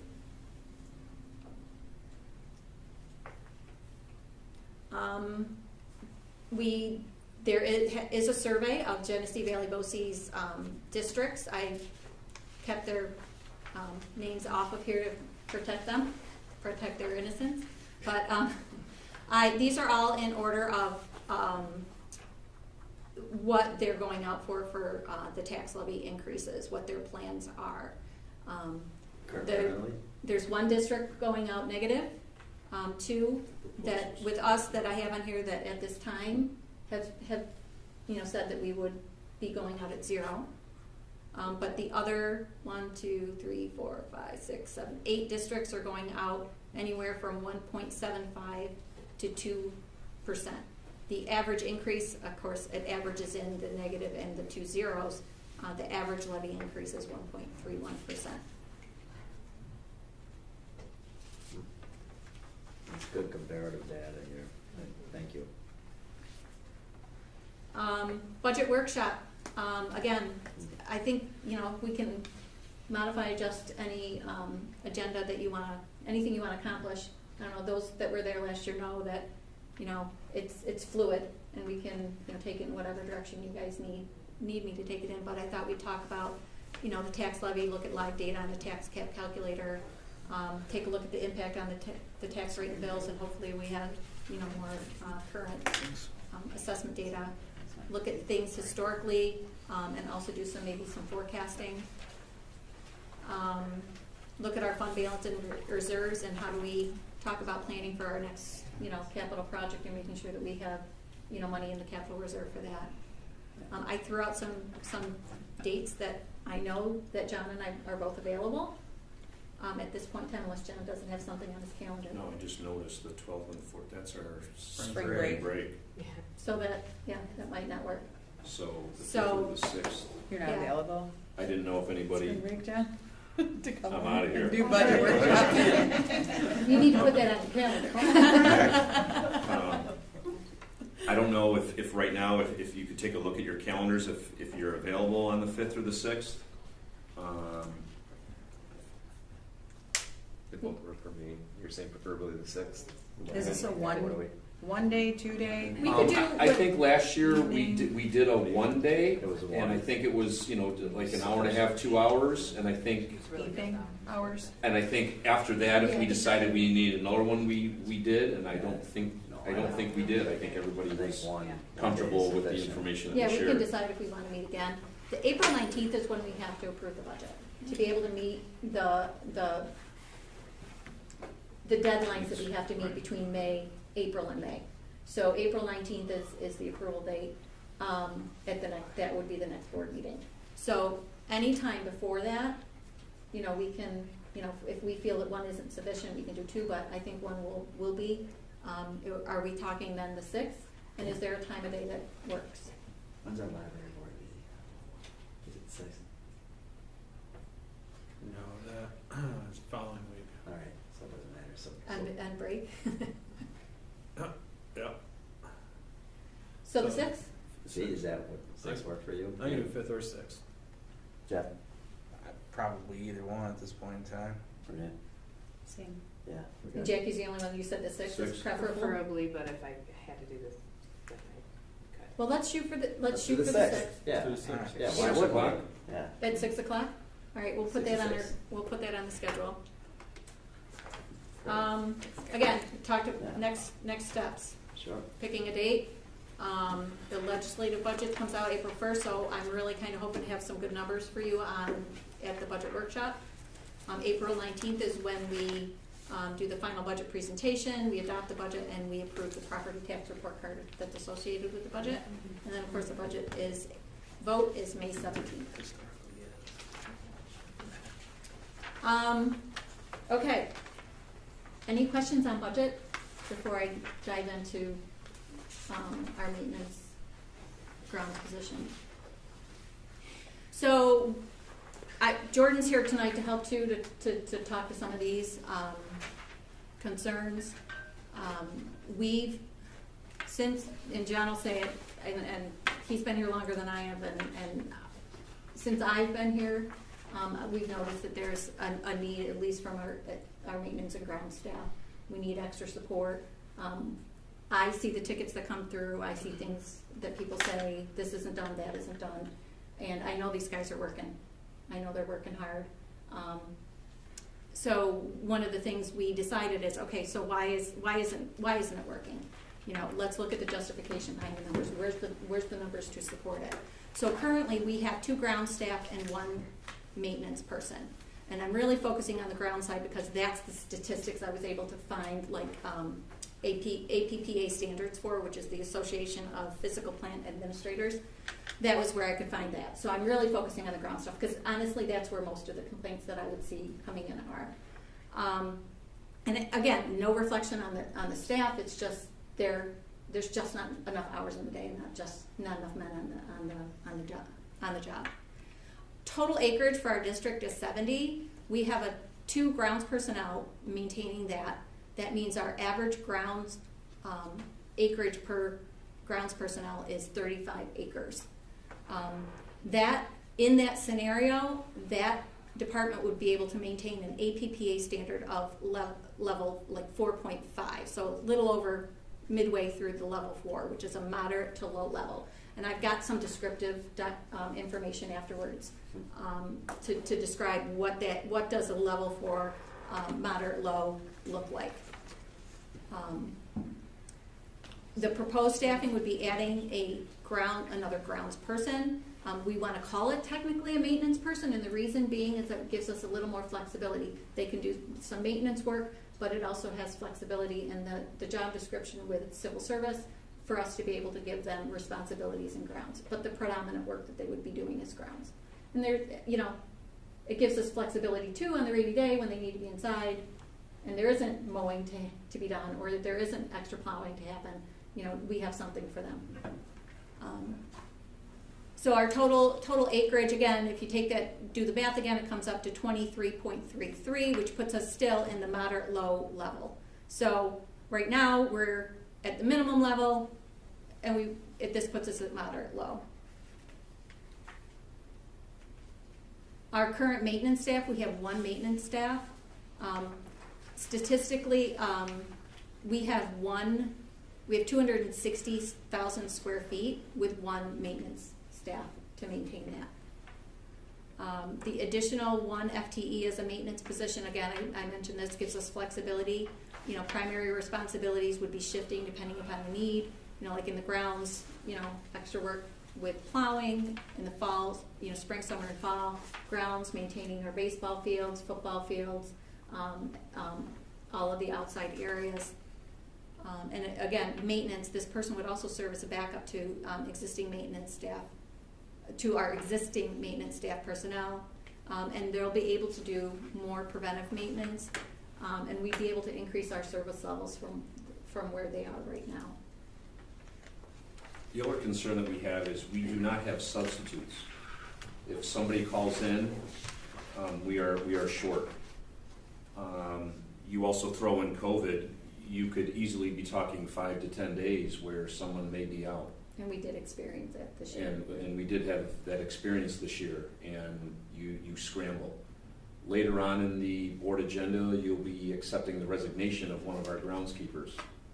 So we're actually going to be, with the board approval, hiring not only a groundskeeper, but hopefully another maintenance person. Since I've been here, I have always thought that the size of this campus, even though we're considered 800 kids here in a small rural district, man, do we have land. And just even visitors, wow, what a beautiful campus. Yeah, it takes 2 guys a couple days to mow and trim and do everything. And now is the time, especially with this capital project happening, to make this campus what it can look like. This building itself is going to change and look very brand new, and just with the parking lot and all of the things going on, we want to make sure that our groundskeepers can keep up with the maintenance of the tennis courts and the ball diamonds and all of that. And with 2 guys and running the risk that maybe someone's going to call in someday and not be here is very concerning to us. So filling the position that you've got to fill, what's the anticipation of the applications that you will receive? What's the pool of candidates out there for these positions? Very shallow. Go ahead. I don't know. I do for a grounds position this time of year. There's probably some prospects out there. We're gonna, and I've already seen some people express some interest in the position. So I'm cautiously optimistic that we'll find somebody to fill. Are you advertising now, or where are we at in that process?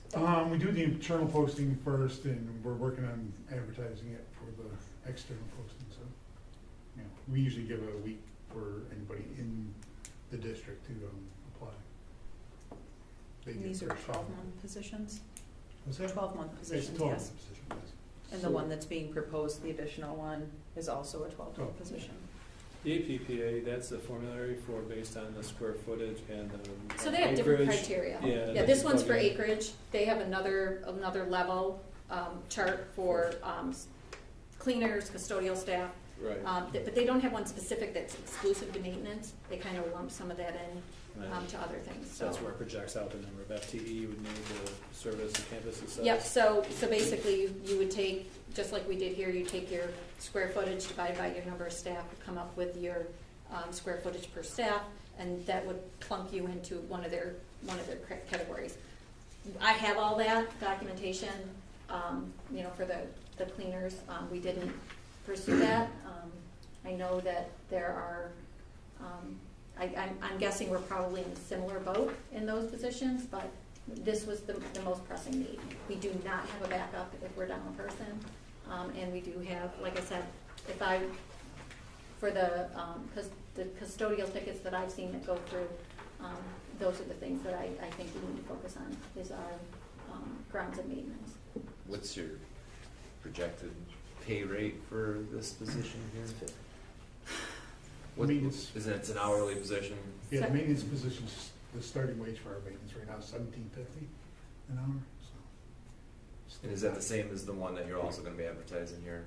These are The identical? groundskeeper position actually starts at $14.50, so. I don't think we'll get anyone at $14.50. We'll probably have to offer. So if you're talking a $17.50 an hour person, 2,000 hours a year generally is what so that's $35,000 a year would be their annualized salary. You add in some benefits. So what I budgeted for was $80.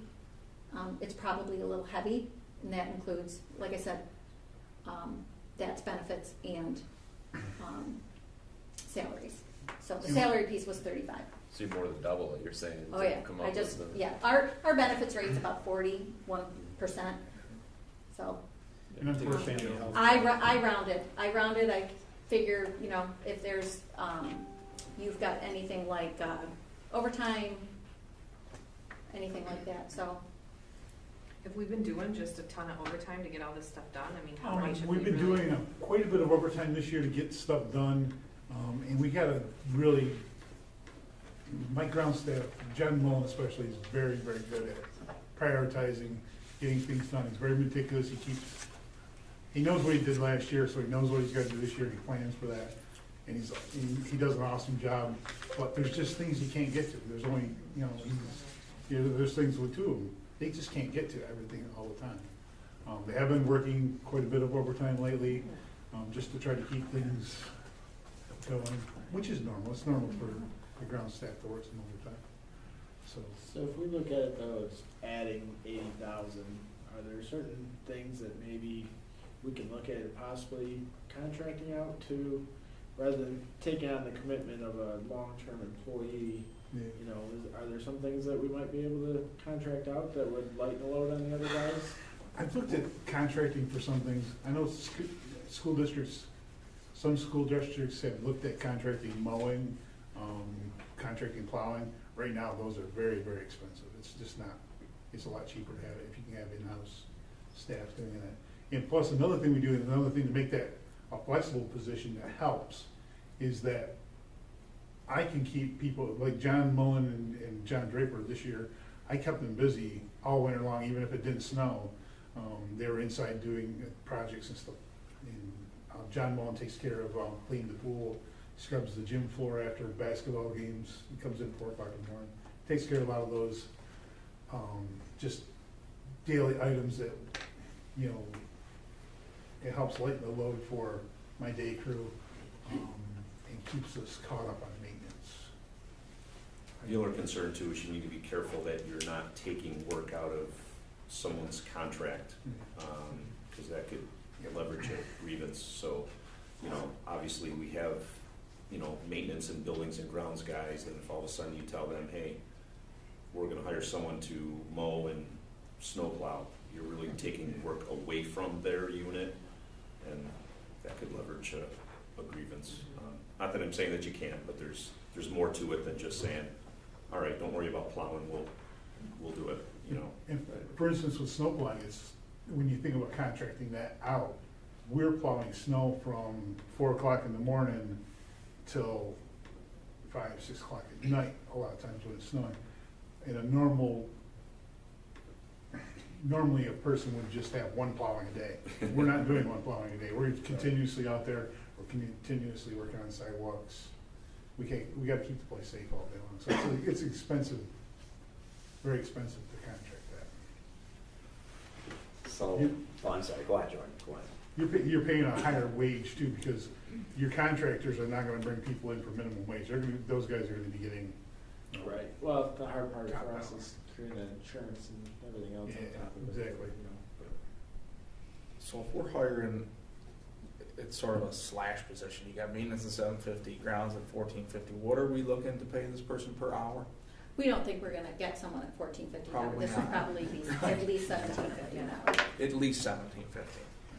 So Well, the you way say the at least- contract's written, you can't pay someone in the same position more than the existing Well, that's, person. I was just gonna say, you said at least $1750. So if we, I would say based on me as experience. a, right. It's gonna be based But- on experience, But yeah. currently, the way the contract is written with the CSEA is we cannot hire somebody to take on this position over the amount of someone that's already in that position within the district. Right, because I think historically then we've had to then look back to try to adjust something and you know, Correct. we don't So we're want to gonna- do that if we don't have to. Right, we're gonna see where But the. you're not gonna get somebody for $14 an hour. No, I don't think we will. So the maintenance positions Not getting start at $17.50. The grounds position that's open right now, I don't think we're gonna get someone at that. Not anybody that you want running a snowplow around your and stuff. So, going back to this table here, I thank you for bringing this table in, but Jordan, how are work orders or tickets generated? So like that's another thing that I wonder could show. We actually have a very simple, because we have a small staff and they all work very well together. It's a very simple system. It's the same as Rob's tech. I was just gonna ticket say, it's system. gotta be parallel. It's an to each other. email-based system. All you do is you send an email to custodial help, and it's distributed to my entire staff. So everybody sees every ticket coming in, they know what's going on, they know what needs to be done. And for the most part, I don't have to touch it all that much because they know what they're responsible for, and they just take care of it.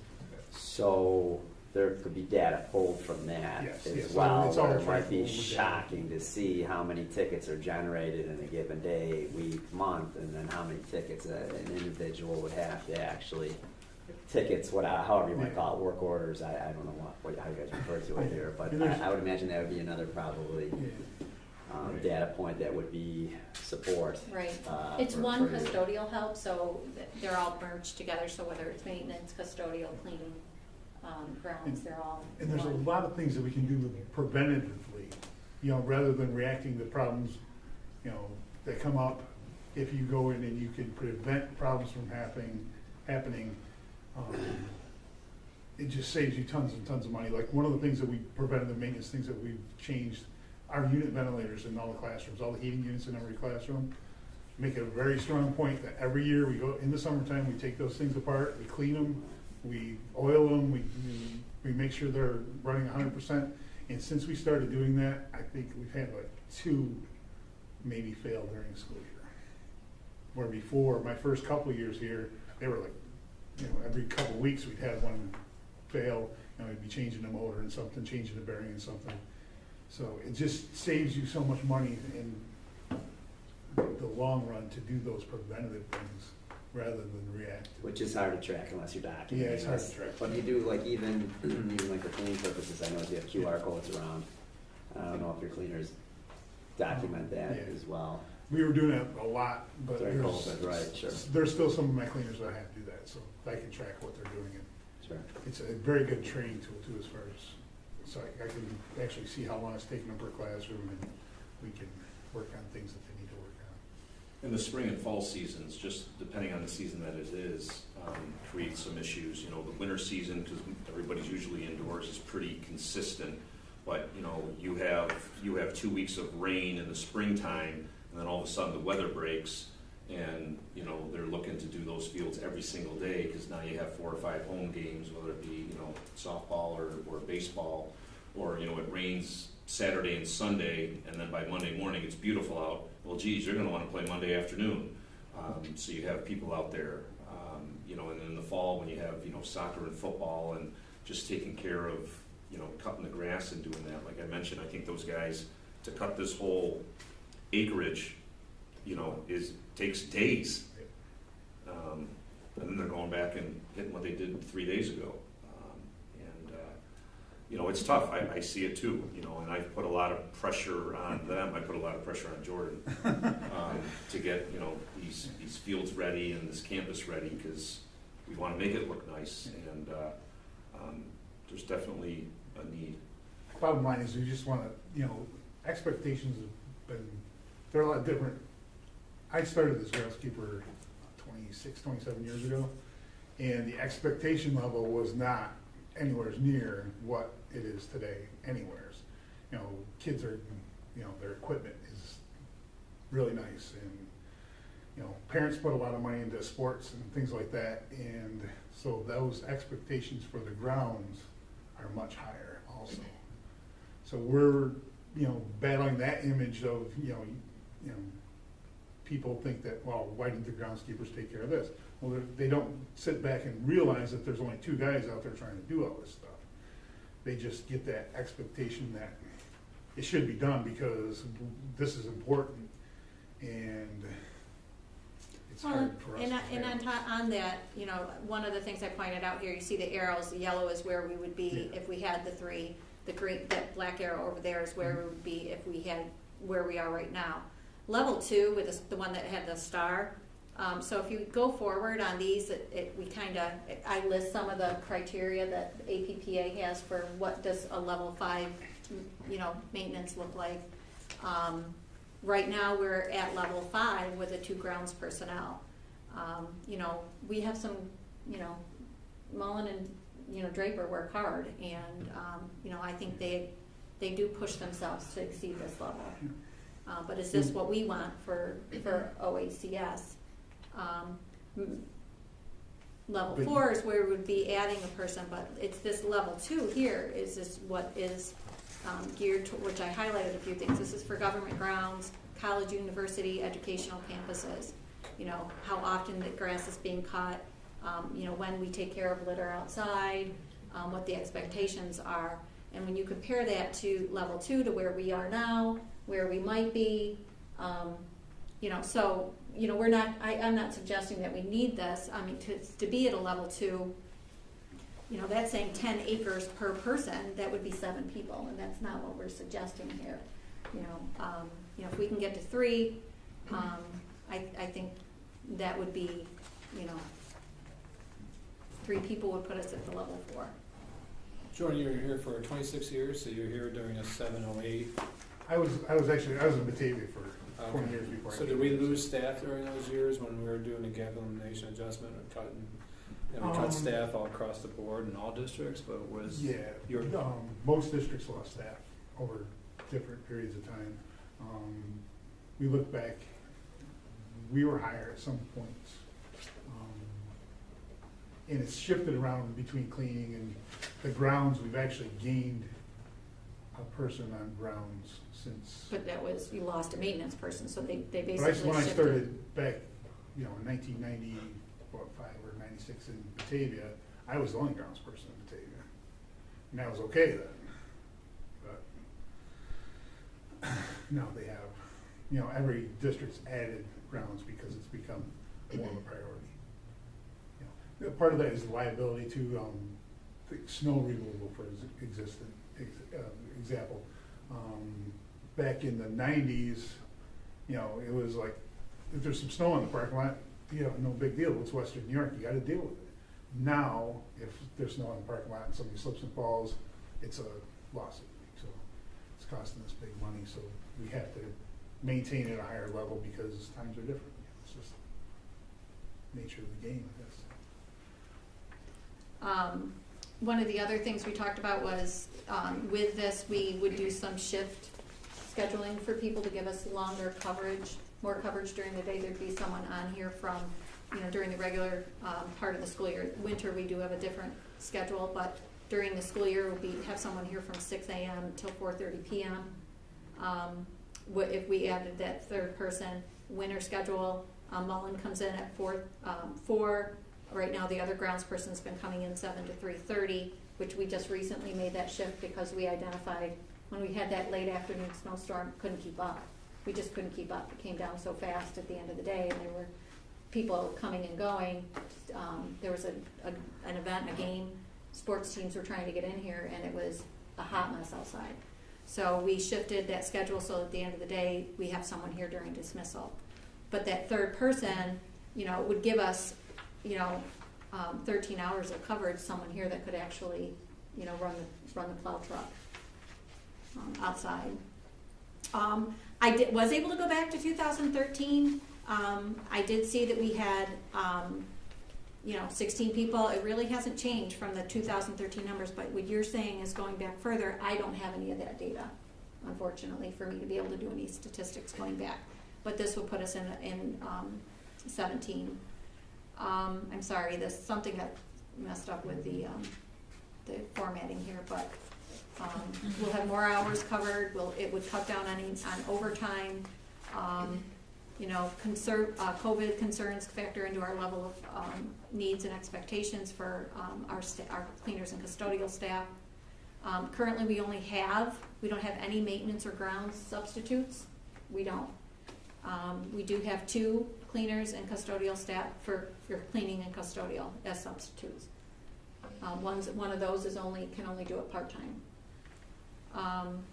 Currently, one of the cleaners that we have up there on the budget, we were at 15. One of those cleaners that we have there, of the 16 staff in total, the 13 operations custodial cleaner staff, one of them is covered under the ARPA funds. So we added that this year through ARPA. So we were down.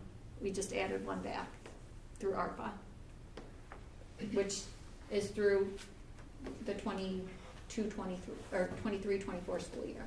And at that time, we'll have to do another reevaluation of it. Is that the same pool of money for the math and English specialists, or that's different? No. So they're paid out of the learning loss piece of it. So I apologize, I don't have the ARPA stuff in front of me to quote, but there was a bucket that was pretty much, it was like $775,000, but 20% of that had to be towards the learning loss, and the other part of that we used towards some stuff we had to put on the capital project. We did the cameras on the buses, which is, those got installed today. So the timeline, I guess, as well, I was wondering, it's the same timeline that, for those, the math and English right, specialists. Right. So is that, how many budgets from now is that? So We're doing 22 and 23, and it's funded 23, 24. So 21, 22, 22, 23, Is 23, what we're 24, talking about, 22, 23. 23, 24, and then the summer And then of it goes 20, to- yeah, it the goes summer, into the it goes through next. September 30th, So we have 2024. 2 more budgets So we'll where have 2 more budget those years. positions are funded. The third one will have to figure that out. Yeah. So, This one to make sure. I don't want you to think that I don't see value in this. I'm just thinking out loud. I mean, I do think that, 2 guys, there's a lot of acres you can cover, definitely. But is it worth, could you talk to the town or the village about helping with snow plowing, or, is that, even with mowing and stuff like that? Yeah, that's stuff that's been talked about before, but again, you get into the liability. The town and the village are a little concerned about liability. And the school district presents a lot of liability to, if they're taking over part of our snow plowing, they're also gonna be involved in a lawsuit when somebody falls. I would think that, look at all the sidewalks they cover. I mean, there's liability in there that they're, basically taking on when the kids walk to school, so, I don't know, I think it'd be worth a conversation with them, just to, they're out plowing snow more than anybody else, And I know it's not just to swing in here and clean it up, but I don't know, just thinking out loud. For prevention stuff you talked about, Jordan, is there something like specific that in addition to the regular maintenance and all that jazz that it seems a lot for you guys to cover, specific prevention stuff that you guys might have on your Yeah, plan there's- to have, like, if we had more people, we would, do you have anything you can implement? Oh, yeah, there's tons of stuff. Our buildings are all, one of the things, our buildings are all automated now, HVAC wise. Just having somebody with the ability to, if you're coming in at early in the morning, you're a maintenance person that's responsible for plowing, there's no snow, just sit down and look at the heating system, go through and check, find problems. All that stuff helps us get ahead of the repairs. A lot of times right now, if we can, we'll go in the classroom and fix a heating problem before the teacher even gets there. So. But it's tough with only one person. If something else is going on, we can't do that. We can't. So you have some pretty targeted things that you would Yeah, love we to definitely say, this is what target things. Going through all the mechanical units, checking the boilers, all that stuff. It's just, you don't have enough time in the day to do everything you want to do, ever. It's a balancing act. It's, you know, and the more help you have, the better off you are. So, I learned that really early on with my cleaners. You know, my first couple of years here, I had a little bit of a surplus in my salary lines for cleaning, and it really doesn't pay off. You need to spend the money on the labor, because it's, you know, if you get behind on things, it's so hard to catch up. You have to keep up on everything, maintenance-wise, cleaning-wise, grounds-wise. Things will snowball. Is there machinery or supplies that could make it more efficient? And I know like those Ventrac machines that are super versatile. Yep. And I think you guys have one at least now, right? Yep. I mean, is there like bigger mower to gang out? Is there anything that would make it easier to do with? I mean, obviously, we actually have pretty good equipment. We're always looking at better equipment. We're always looking at things that make it more efficient. I know one of the things we're looking at right now is battery powered mowers, the battery powered push mowers, because right now we have what, 4 courtyards we mow, and the guy's got to get into those courtyards before school starts and get them mowed. And if we had a battery powered one that doesn't make a lot of noise, we could go in there during school. So we always look at those things that will improve our efficiency. Pieces of equipment, whatever. Can we buy a piece of equipment that would make up for a whole full-time employee? well, no, because you still need a butt to sit in the seat. You know, but I was just wondering, you know, in addition, I guess my thing would maybe be even with an addition to, you know, because the piece of equipment's a one-time purchase, you know, versus, you know, coming next year and adding another human. You know, if we could get a human this year and a piece of equipment to make everybody more efficient, you know, versus. We did talk about that, I think at the last budget meeting, was getting an additional Ventrac. And I think that's one of, for Jordan's equipment line that we give him each year, that's one of his considerations. He can actually break that up into 2 budget years. He's got some money left on his equipment line this year, so, you know, part of that purchase this year, part of that purchase next year, to get that.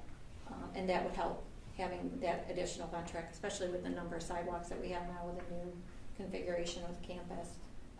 That's increased, and having someone that could be at this end of the campus and at that end of the campus would be helpful. 2 people out there doing the sidewalks at the beginning of the day and at the end of the day. The Ventrac's another example of the level of expectation increasing. 3 years ago, I didn't have that Ventrac, and we had nothing that would clean the sidewalks down to bare pavement. You know, there was always snow left on the sidewalks, and we were salt, and then it'd be slushy, and people dealt with it. But after we added the Ventrac, now we clean them down to bare, nothing on the sidewalk, and salt, and everything looks really nice. If we don't maintain that level all the time, people grow to expect a higher level. I don't blame them. It's so much safer to come into when you're walking in, the sidewalk's clear and there's no snow on it. Absolutely. It's just safer. It looks and, better. Yeah, less chance to slip and fall. Safer. There's less chance. So that's an example of our expectations going up, which they should. It's not a bad thing for people to expect more. Are you in a spot, Christine, for this budget year where you can project where you think we'll finish? Or? John and I were just talking about that earlier. I think right now I can comfortably say about 500, but there's some, I have some reallocation of salaries for the people that were paid out of the grant that initially, until the grants were approved, I didn't have them hitting that. So once I get all of that out, I'll be able to get a little tighter number on it. That might increase us from the 500 to about maybe 7. So that's the range I'm looking at. So, you know, and again, the goal would be at the end of this year to put that in a capital reserve, because we, you know, again, down the road we'll have another one of these projects. So, because our other reserves are in pretty decent shape. I'd like to continue to fund our TRS reserve and get that fully funded. We can do 2% of teacher salaries a year into that every year. We did a first year of that last year, was about $130,000. I'd like to do that again as part of it. And then whatever else goes into the capital reserve. Our unemployment reserve, if you ask the state auditor, state comptroller's audit, they'd probably say that was overfunded, and we could probably pull back from that. So there is some flexibility there. And you've got us using some reserves in this projection here to meet our needs. So the use of that 521 that's listed there in the use of reserves, what that is strictly the debt service reserve. That can only be used for one purpose, and that's why we're able to make that additional principal payment. So what that is from is if you sell property or you get a premium on a bond, that's supposed to be used to pay off that bond. So that has just kind of accumulated. It looks probably like, in talking with Municipal Solutions, we both feel the same way, that it probably came from, just the premiums on the bonds over the years. So at the end of this year, so we took a ban out for the capital project in July, which had a $115,000 premium. We had 406 in the debt service reserve at June 30th of last year. So come June 30th of this year, I have to put that in the debt service reserve. So next year when I go to use it, I'll have $521,000 in there. So that's where that 521, and that's the use of reserves, is strictly to make that additional bond payment. And then that fund balance on there that you'll see, that's been in the budget for every year. Not sure, I gotta work with somebody, again, still the new business official, I'll put that hat on right now. I know some things, but I don't know everything. That's one thing I'd like to find the nuances of how we wean ourselves off of using that as to help balance. And I think to a certain extent, some districts, every district does a little bit on it. I just, that's a kind of a high number for my understanding of it. So I'd like to get us to wean away from that down the road. I know you guys got a lot of information. A lot of the detail about the levels are in here. You can read it another time. I did provide you, especially in preparation for any budget workshop, I gave you an expenditure detail and a revenue detail projection for next year. It does give you some historical budget information, so you guys can take that home and digest it, and if you have any questions on any of it and need any explanation, we can go over that. But again, a lot of information to digest in a meeting, and you got enough for me. Thanks, Christine. Yeah, you're welcome. Thank you. Just a couple announcements and some congratulatory kudos to some people. So our OA Seussical the Musical is next weekend, March 25th, 26th, 27th. Friday and Saturday shows are at 7, Sunday is at 2. I'll be attending opening night, and I can't wait. We do have a mural outside of the auditorium that Kim Leupold and her art students are painting, with the theme of Seussical the Musical. It looks fantastic out there, so thank you to Kim and her friends for doing that.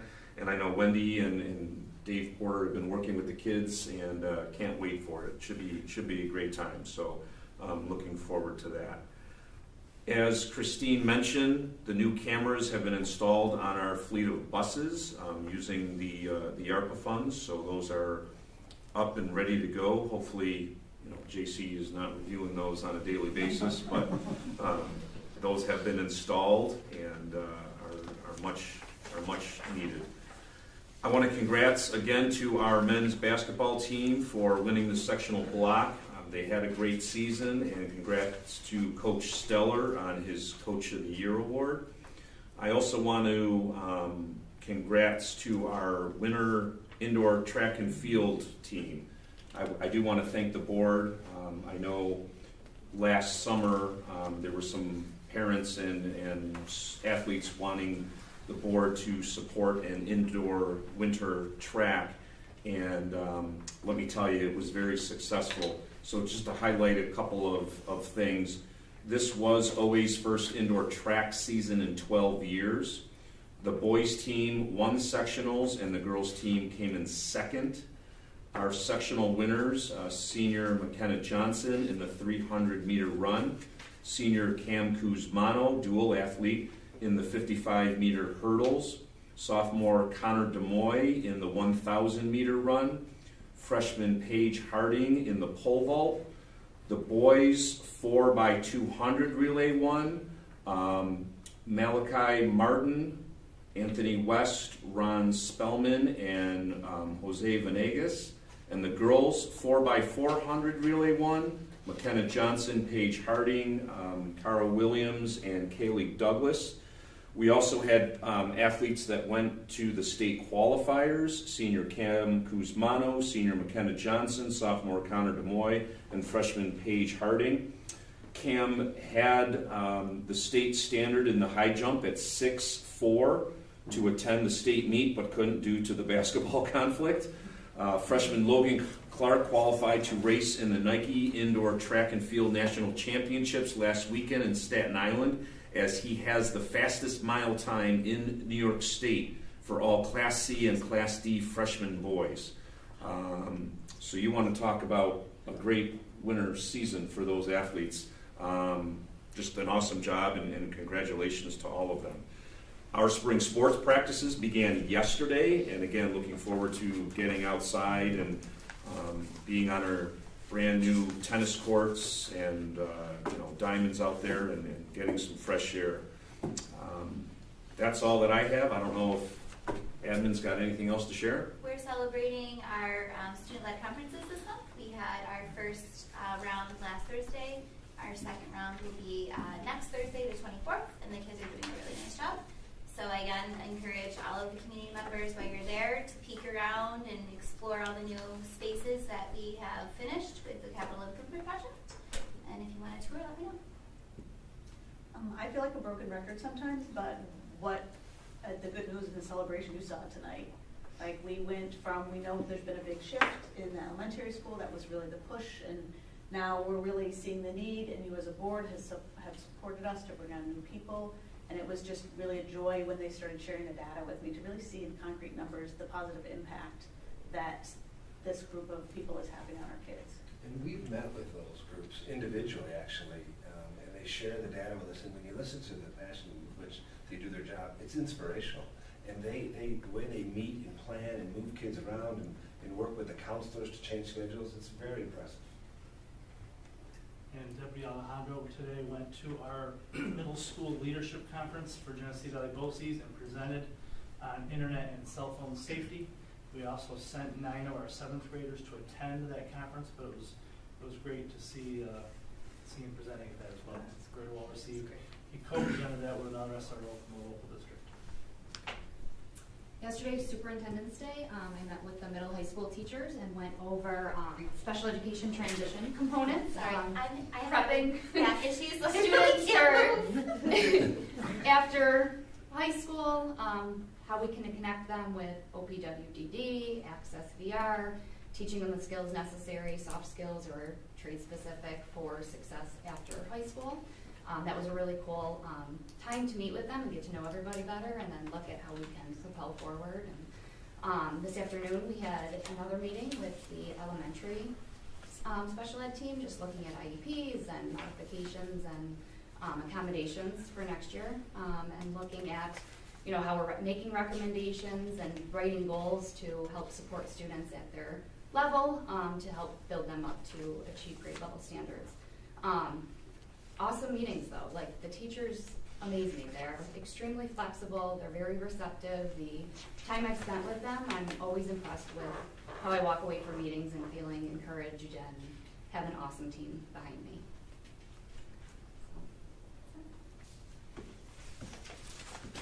Thanks for the updates, guys.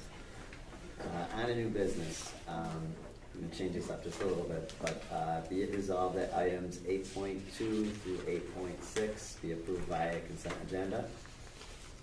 I get a motion? So moved. Second? Second. So we can add in 8, 8, 8, 9 also. Yeah, there's a couple more. Yeah, there is. I can. You want me to add in 8 and 9 with this? Sure, I can do that. So I just did ask Justin to pull that donation separately. yeah. So okay. So here's what we'll do. Let's try that again. I'm going to pull out item 8.7, and then be it resolved that items 8.3 through 8.6 and 8.8 and 8.9 be approved via consent agenda. So moved. Can I get a second? Second. Any discussion? All in favor? Aye. Opposed? So moved. Okay, so let's take a look at 8.7 really quickly. It's a donation, and well, let's see. Let's put it up for a motion here. Be it approved that the donation of the $950.39 from Crossing Christmas Tree Farm for the Lego League Robotics Club be accepted. Can I get a motion? So Second. Discussion.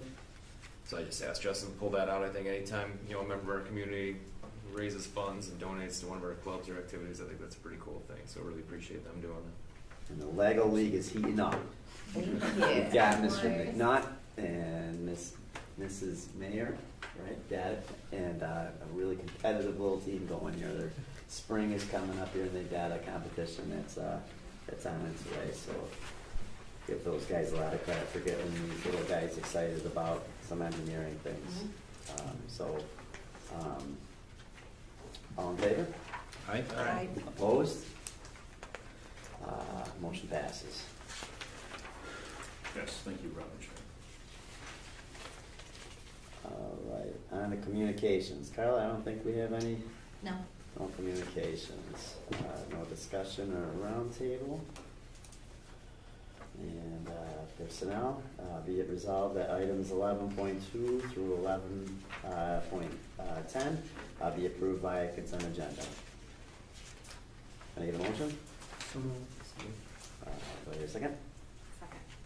Any discussion? All in favor? Aye. Opposed? Motion passes. And 11. oh, 11. I'm sorry. 11. Yep, got it. Sorry, guys.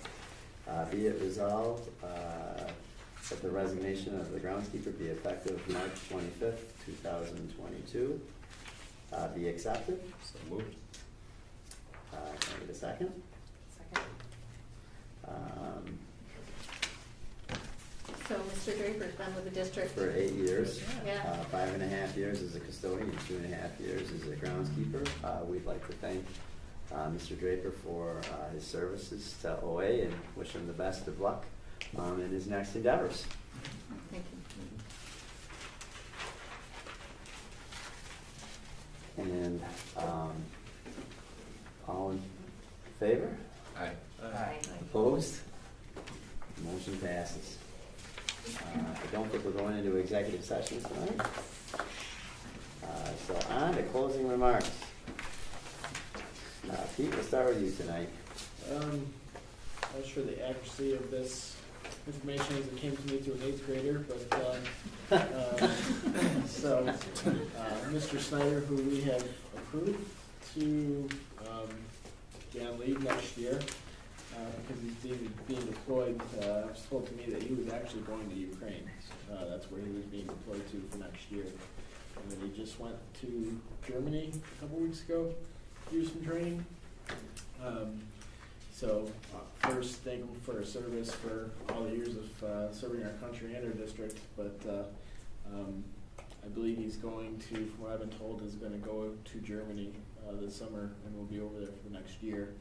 I hope that there's some way that OA can support him, and I think it would be really cool if the kids could follow him as well through this.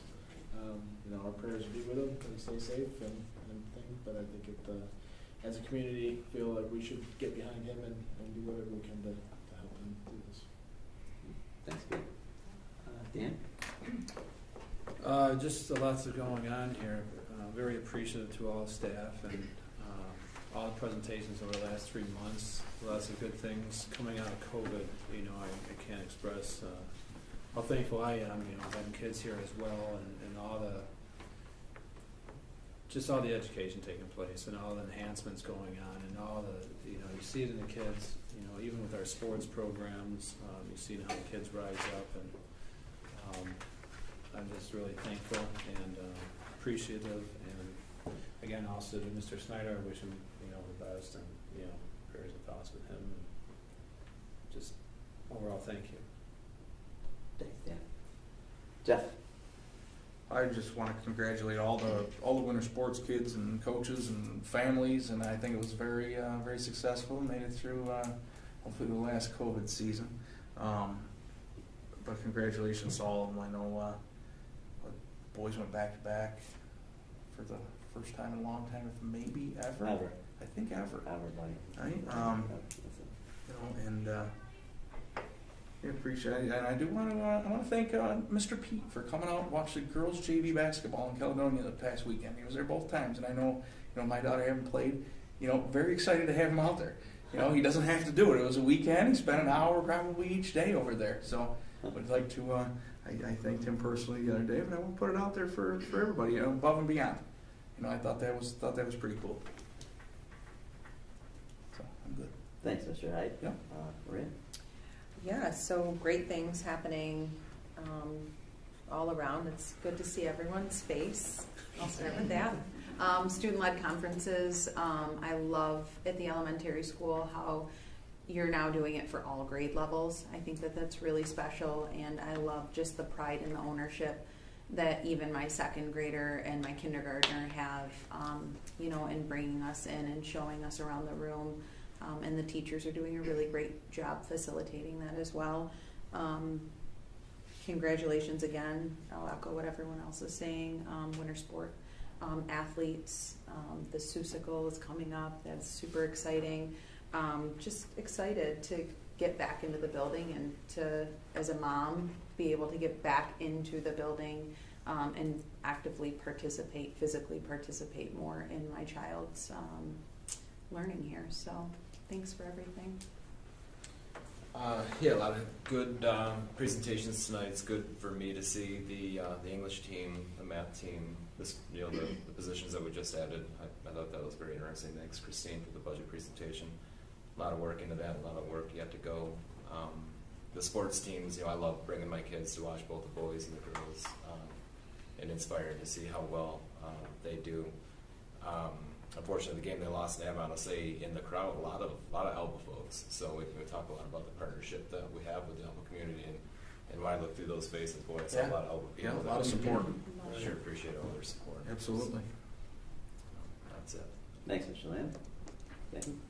I like the presentations are great, as I come here every month and every day when I'm here walking the halls or doing whatever I'm here for, learning something new. I consistently say that it's like a broken record, but I learn something new about this school, about the people in it. I meet new people. I love it. I just think it's great. We have a lot of really good things happening here.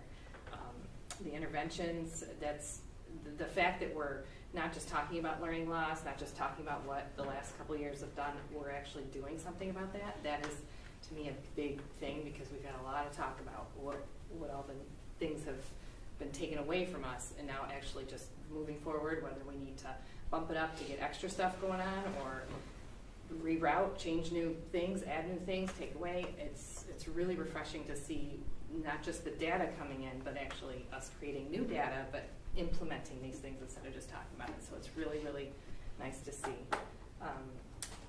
student-led conferences, love it, is talk about getting involved in your kids. My kid takes me through the sensory hallway, and I'm literally out of breath jumping around. She was so excited, and I was excited as a PT. I love seeing that stuff, and I love that not just the kids who require that, every kid gets to be part of that. So I love seeing that because I think it's just fun stuff, really cool stuff, and it's accessible to everybody. So congrats to all the students, the athletes, the coaches, the teams, winter sports, everything's great. Musical coming up. Good luck to everybody. Can't wait to see it. Break a leg. Oh, you are supposed to say break a leg. Yes, you are. I'm not really a fan of that, but I'll treat you if you do. It's good business for me, but yeah, so great job, everybody. Thanks, Jackie. A&A, athletics, academics. And I think what I love is that we're excelling in both right now. And I see just a sense of pride, even in my own children.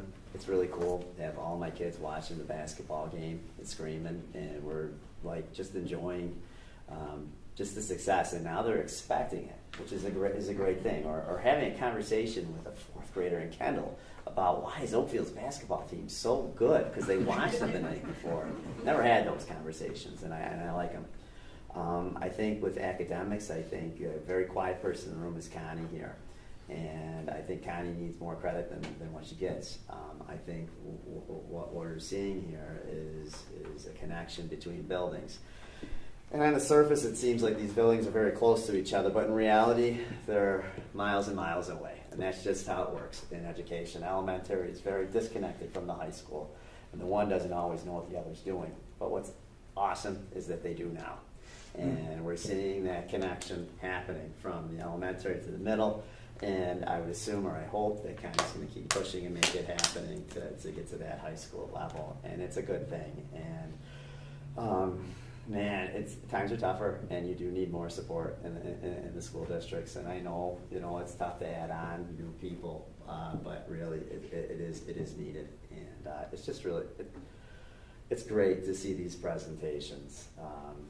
They could go on probably a lot longer, and we could go a lot deeper. But there's a lot of good that's happening there, and then the support staff that makes it all happen, who are even less observed than they are currently. We need to remember everybody that puts in to make this happen. So these nights are more fun than they were a year ago for me, personally. So thank you out there. Boy, and let's St. Patrick's Day is coming up. Don't forget to enjoy the day. It's Thursday, just in case you forgot. Good luck at the elementary school, right? The green in the toilet, right? No, it's my favorite, man. It's the best. Glitter. How does the custodial staff deal with that down there? He does it. Jordan does it. He puts little footprints on there. I'm like, I don't need glitter on a regular basis, and then Thursday, all you see is glitter. It just floats in the hallways. It's just glitter's great. You should get a okay. All right. Yeah. All right. Well, drive safe. Especially you. So I'm sorry. I'm so excited. So moved. Second. All in favor. 8:10 or something. 8:07. Actually not. And it's digital. So 8:10 or it's something. fairly easy to read.